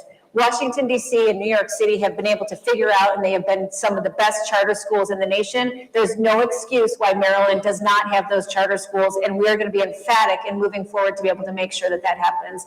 We're going to be emphatic that things like youth apprenticeship programs, which under my leadership as the Secretary of Labor, we put youth apprenticeship programs in every single school district in the state so that there were choices for students, so that they could be connected to businesses and industry. Those are proof of examples of programs that actually work, that make sure that kids have opportunities to do things like career tech and to be able to go out into the business world and be entrepreneurs, and we can make it happen. Thank you. John King. My kids have had the benefit in Montgomery County Public Schools of theme schools, magnet schools. I think those are an important part of the public school landscape. So too, President Obama and I believe public charters are an important part of the public school landscape. I think about the Montessori Charter School here in Baltimore, or the College Park Academy School that's a partnership with the University of Maryland, offering important opportunities for kids. I think about the P-TECH schools, which I helped to promote as Secretary of Education, where students graduate with a high school diploma and associate's degree, first in line for a job at an employer partner, which have more high-quality career and technical education opportunities. What we cannot, though, allow is public dollars to go to private schools. I'm opposed to voucher programs. I think we should end the Boost voucher program here in Maryland that directs public dollars into private schools. Unfortunately, Kelly, Peter Francho, Westmore, they have not been committed to ending the private school voucher programs. They're taking money from our public schools and putting them into private schools. You've managed to give Kelly time to rebut again. I know. Thanks for mentioning my name. Hey, listen, I just want to say, you know, the Boost program that's in effect right now, this is something that we have been working on, and some of us that have been around Annapolis for a very long time talking about the importance of these programs, getting people into their faith-based education. These are the people that are in Jewish Orthodox communities and within the Catholic communities that cannot afford the type of religion that their faith-based needs. I am about supporting Boost, and I will continue to support Boost when I'm governor of this state. Okay, thank you. Thank you. You can talk afterwards, happily. John Barrett. Yes, or applaud for me. I support public school choice, but not a willy-nilly expansion of charter schools and magnets and others. There was a large federal study that came out a few years ago, that showed that on average, students in charter schools do no better and no worse than students in regular public schools. However, certain types of public charter schools have been found very effective. I mentioned KIPP public charter schools. Those are no excuses charter schools. Promise Academy charter schools and Harlem Children's Zone have been found very effective. There's a certain charter school model called Core Knowledge in Colorado and other parts of the country that are effective. Here's a crazy concept. Let's expand charter school models that have been tested and shown to make a big difference in student achievement. David Lasher. Yeah, faith and choice. So a word on faith. I think we need more faith in society, not politics, but as part of the fabric of society. And when it comes to choice, I think I've made clear that choice is the tactic, the model that we need to bring about better educational results for not just the students in Maryland, but also teachers in Maryland. So I agree with all the tactics that you mentioned, all of the above. I'm for the Boost Awards. I think the Boost is maybe $2 million a year. We're talking about $4 billion new per year under Kerwin. We can expand Boost. Not mentioned so far, choice is meaningless if students can't get to the schools they want to go to. So transportation vouchers have to be part of the solution. And the funding formulae are going to have to be revisited.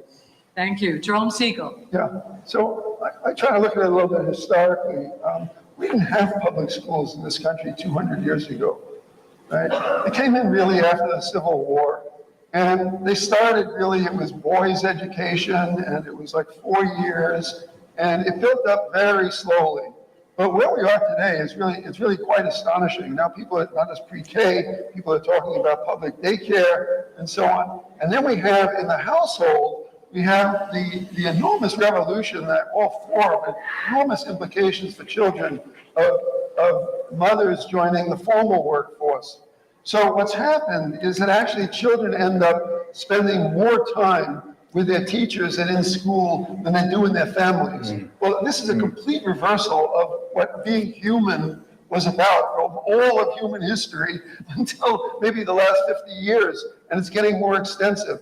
The implication of that is that the state, the government, has become a real partner in raising children, almost like one of these platonic experiments where children would be taken away from their parents at birth and raised by the state that the Greeks explored. So in a pluralistic society, you don't want to just give all that over to one rubber stamp model. Thank you. You want to Time, have sir. pluralism, Time. which is a range of different public options. Doug Gansler. I have no problem with the concept of public charter schools. They're successful in most places and they work in Maryland.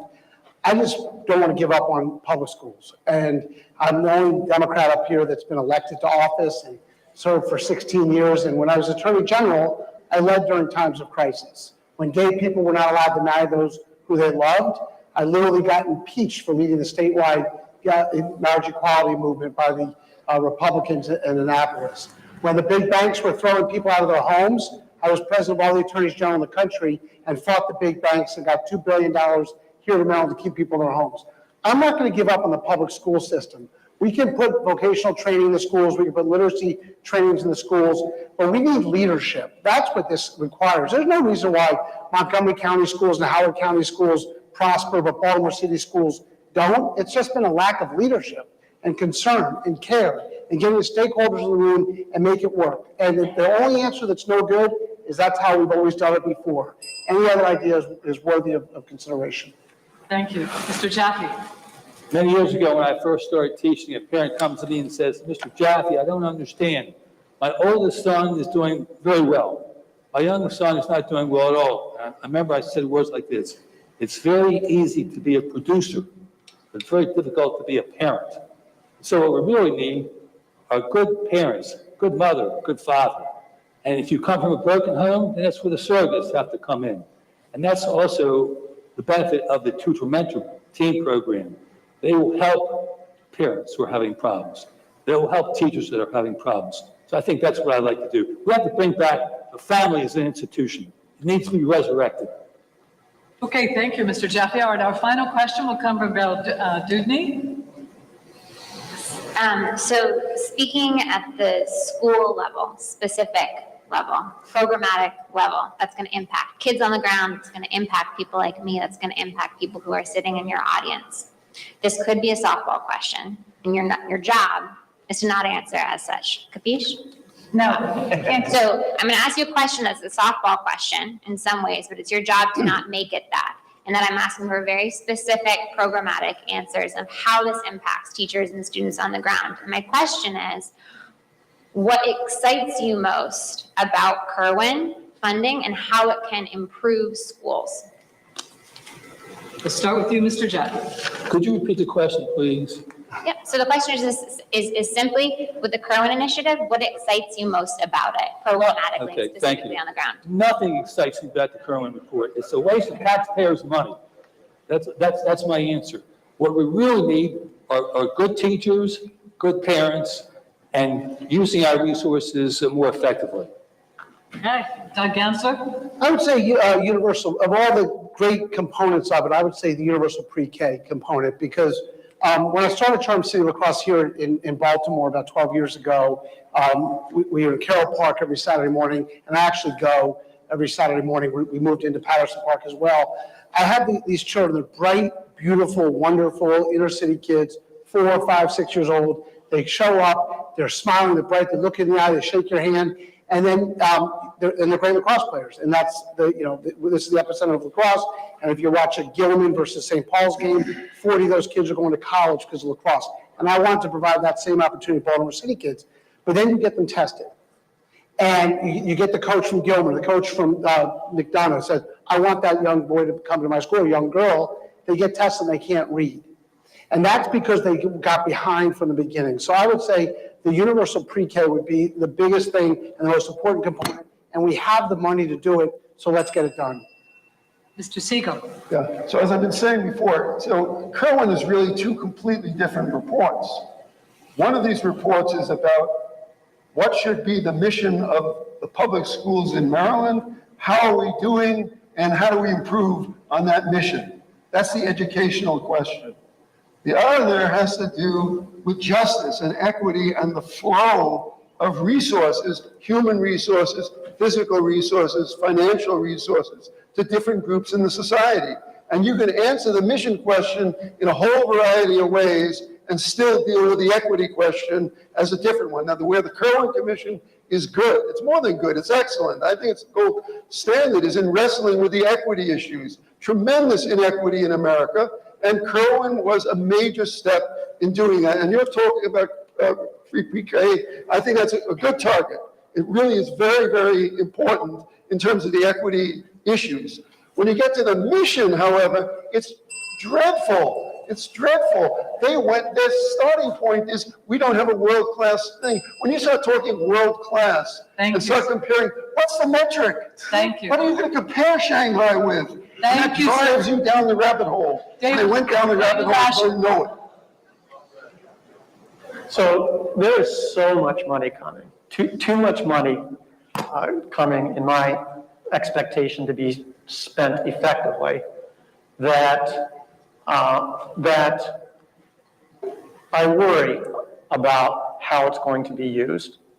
But what does excite me about the money coming, even if I think it is excessive, is that it does give us opportunity to repair the key defect of Kerwin, which was the absence of any innovation in the education portfolio, the way we deliver education. So the ability to fund innovative programs is what would excite me. Thank you. John Bear. Thank you. So I support Kerwin and the additional funding. It is important to recognize that we've been down this path before. 20 years ago, there was something called the Thornton Commission.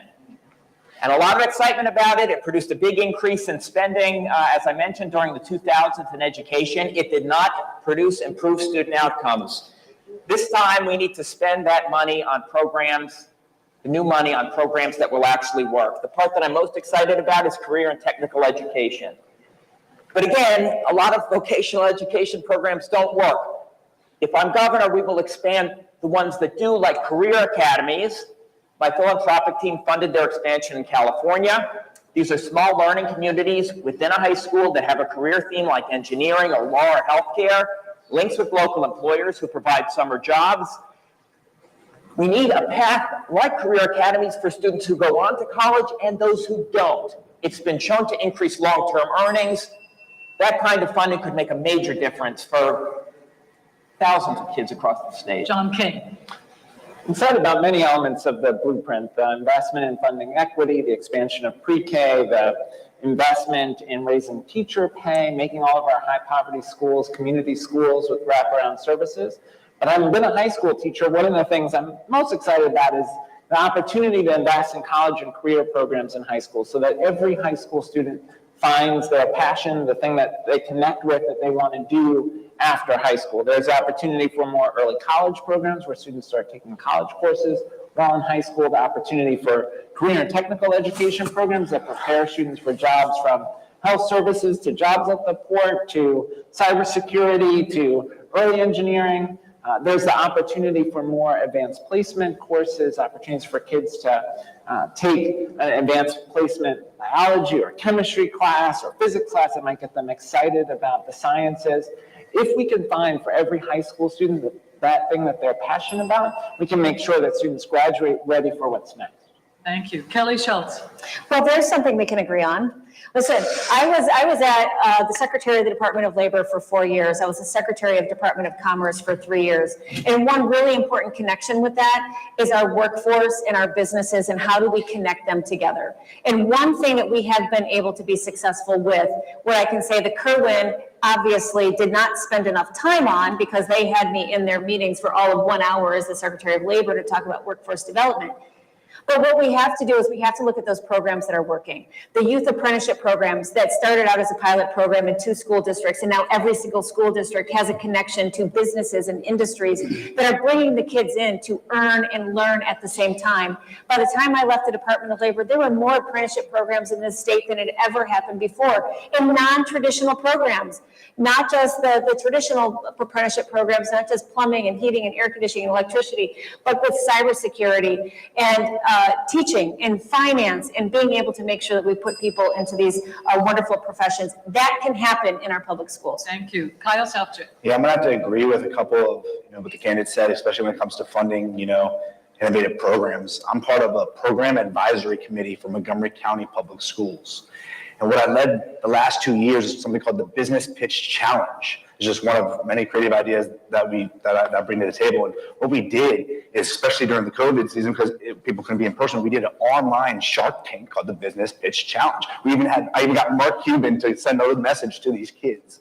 So things like that, funding more things that get these kids active. These kids truly wanted to do something because we had incentives for them. They could win stuff. We partnered with like Chick-fil-A and these other awesome partners. These kids were excited about the program that we made for them. So if you look up the Business Pitch Challenge, that's something that's just working in Montgomery County, Maryland. And what's really cool about that is I don't even agree with a lot of people, on this program advisory committee in Montgomery County, but we were still able to come together for that. And that's something that's huge and something that I definitely bring to the table is as an affiliate, I can work with both people, both sides. You know what I'm saying? And that's what we're going to bring. Thanks. Thank you. Robin Ficker. Well, I appreciate the goals of Kerwin, but we have not been increasing our tax base in order to pay for Kerwin. Amazon, 25,000 jobs earning $155,000 each went to Northern Virginia, not Maryland. Apple, their new campus, $1 billion campus, 3,000 jobs earning $188,000 each. Didn't come to Maryland, it went to North Carolina. Google is spending $9.5 billion in new construction projects this year, not $1 in Maryland. Boeing, the world's largest airplane construction company, isn't locating at BWI or in Maryland, it's going to Northern Virginia. Raytheon, the world's largest builder of airplane engine parts, is not coming to Maryland from Massachusetts, it's going to Northern Virginia. The Maryland Department of Commerce has not done its job. Thank you. Nancy Wallace. Well, this was the last question, and then therefore the last comment.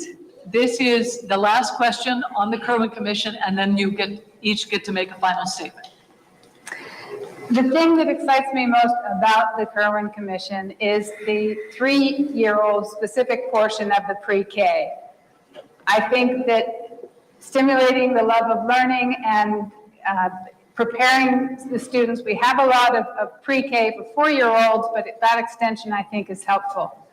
And I will touch on this perhaps volcanic topic, but I think getting the kids away from the electronic media and more into the school system in terms of interactions on a better education, away from the screens, the cell phones, et cetera, I think would be a better foundation for their learning. None of the candidates up here tonight have said the one huge gap in this, which is completing the whole education process, which is free college for all students. And I strongly support that, and we will make it work. If the rest of the advanced, developed countries in the world can do it, so can we. Thank you. Okay. You may have just done it, but you get to do it again anyway. Now, each candidate will get 1 minute to make their final closing statements. And we will begin with you, Nancy. Thank you. I really appreciate the opportunity to come tonight and explore these critical topics. One thing that hasn't come up yet is I have been a tutor and a mentor for a disadvantaged family for 25 years now, and have learned how ridiculously privileged my own background is and what America really is like.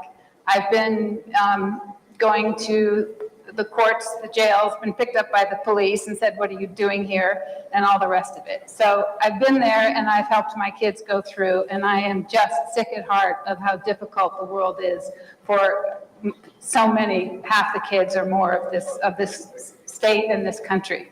I agree with many of the points that others have raised here in terms of pre-K, in terms of the academies, not just for jobs, but for service and community service. We should have an academy for political leadership, and we need to deal with the climate issue. I think the students should be involved, and the teachers and students should be working together in a community for each school to change it to a carbon neutral school. Thank you. Thank you. Robin? Let's talk numbers. I'm the only one up here who's going to give you a tax cut. 2 cents in the state sales tax. That's $780 a year tax cut for each household.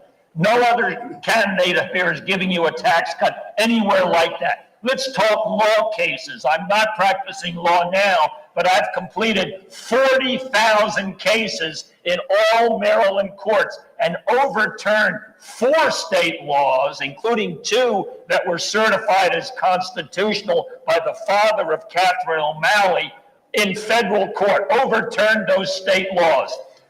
Let's talk about ballot questions. I placed 25 questions on the ballot by collecting 18,000 signatures for each that have received 2,537,403 votes for those ballot questions. More votes than Larry Hogan and Ben Jealous got put together. We pushed through term limits, a limit on property taxes, and sewage sludge trenching, garbage dumps out of a residential. Moving on now, sir. Thank you to Kyle Selchik. My name is Kyle Sepchik, K-Y-L-E-S-E-F-C-I-K. I've been serving the community my whole entire life, through my nonprofit, through my gyms. I'm not made of money. I live in an apartment taking care of my 2 boys. I'm hustling, I'm grinding. There's a reason I'm running as unaffiliated, and there's a reason I have no political experience. Just a small business that are trying to grind for my kids, and if you look me up and look who I've been, not who I'm saying I am now, that the lights are on, please look into who I am. You want somebody, people keep saying they want their schools safer.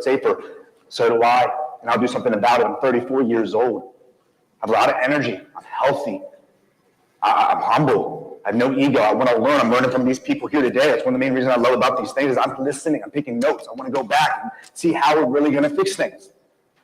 My word is my word, and you're going to see that. Thank you. Kelly Schultz. Thank you, and thanks everyone for coming out here tonight. My name is Kelly Schultz. I'm running for governor, and I would like to ask each and every one of you for your vote. Don't forget, July 14th is the last day to vote early, and you can vote on July 19th in your primary for your party. Listen, I was a young mom. I was waiting tables, tending bar, doing everything I could to keep my family together back in the day. Right? I never thought in a million years I'd be here asking each and every one of you for your support for me to run for governor. But I would say because I was that young mom, and now I'm that grandmom, and because I started my own business, and because I worked in this administration, we made great things happen for the citizens here in Maryland. And even because I was that waitress that worked so hard, I would say that I am uniquely qualified to be your next governor. And I promise you this, I am not going to let you down, because I'm doing this because it is about our next generation. It's about the kids. That's who we're fighting for. That's how we're going to make a difference. Thank you. Thank you. John King. Thanks. Thanks for the opportunity to be a part of this discussion. You know, it took my family 3 generations to travel 25 miles from enslaved in a cabin in Gaithersburg to serving in the cabinet of our first Black president. The reality is I'm here today because my ancestors lived with a faith in a future they could not see. And I have faith that our state, the wealthiest state and the wealthiest country that's ever existed, can make this a New Deal moment where we deliver more for our people. I've spent time as a teacher, as a principal, as Secretary of Education for President Obama, my entire career in public service, trying to make sure that government is a force for good in people's lives. In this moment, that means world-class schools for all our kids. That means universal affordable child care. That means treating healthcare as a human right. That means a supply of housing that folks can afford. It means a Green New Deal for Maryland where we take on climate action. It means investing in public transportation. It means seeing the opportunity to build shared prosperity. I hope folks will visit our website, johnkingforgovernor.com, and join our movement and give us your vote. Thank you, sir. John Barron. So all of the candidates share similar goals. These are all good people. We all want world-class schools. We all want to improve wages, break the cycle of poverty, but the other candidate's approach to achieving these goals misses a fundamental point, which is that many government programs, no matter how well-intentioned they are, just don't work, as we've seen too often when the results are actually measured. So when they propose over the course of this forum and others to roll out one unproven plan after the next, we've done that. That's what we've been doing for decades. I mean, 20 years from now, will our children look back at this time and say, we faced all of these persistent problems: low student achievement, stagnant wages, stagnant poverty rates, and we just kept doing the same thing again and again? Or will they look back at this moment and say that we did something extraordinary? We led the nation pioneering a new governing approach based on solutions that aren't just spending money, don't just sound good, but have been tested in the real world and shown to make a big difference in people's lives. I'm asking for your vote. Thank you. David Lasher? If you're happy with what you've been seeing and getting from the Republicans and the Democrats for these last 10 or 20 years, then you've got options to pick from here on the stage. And I want to be emphatic about here on the stage, because those who are here on the stage are showing something about their priorities this evening. But for those of you who are maybe ready for something different than the Republicans and the Democrats, are looking for a capable, principled, civil alternative, well, that's why Christiana and I stepped forward to be an option for you on November 8th. I would invite you to learn more about us, invite us to your forums, and we'd be delighted to carry the conversation on this topic and others.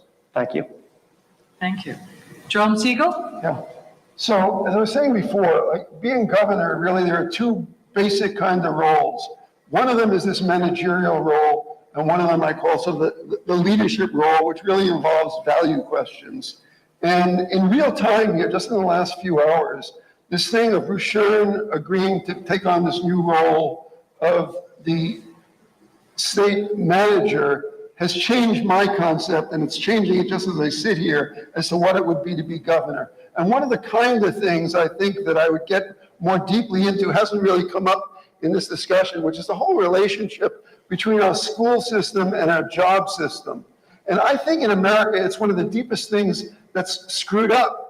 It is a fallacy of composition that just because individuals can improve their chances in the job system, that somehow by improving our schools, everyone can. But actually in America, we're playing musical chairs in the job system. And while one person, by getting into a better school and doing better, can get the better chair, not everyone can do that. It's not Lake Wobegon. So most of the time what we're doing is we're spinning our wheels and just taking on staggering debt. Thank you. That doesn't work. Doug Gansler. If you truly care about education in Baltimore City, I ask for you to vote for me and for my Lieutenant Governor, Candace Hollingsworth. Not only because she'll be the first Black woman Lieutenant Governor in Maryland's history, but because she was mayor of Hyattsville for 6 years and started our Black Party, which is an organization nationally that works on issues for Black Americans. We're most experienced, yes, clearly, in running for it, but we're also the only people that can win the Democratic and the general election this fall. Kelly Schultz is going to be a ridiculously difficult candidate for us to run against.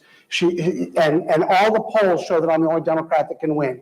The Republican Governor Association, the Goucher poll, which said that she would win, a moderate Republican like her, would win 55% to 38% in this state this year against a progressive Democrat. Our own poll came back today, which says that I get 22.5%, and the next closest will be Tom President, 15% running against her. So we need to win to help Baltimore City and its education system. Thank you. Ralph Jaffe. The polls are flawed. First, I want to say that please check my website, fedupwithcrookedpolitics.com. If you want to get a new reform system, I hope you will vote for me. Part of the problem is the media itself. They've become morally bankrupt, but I will say this, I think our moderator, Denise Koch, has done a very good job. Thank you. Thank you very much. All right. The conversation, which has been very interesting, can continue. There is a meet and greet right outside as soon as we conclude, which we are doing now.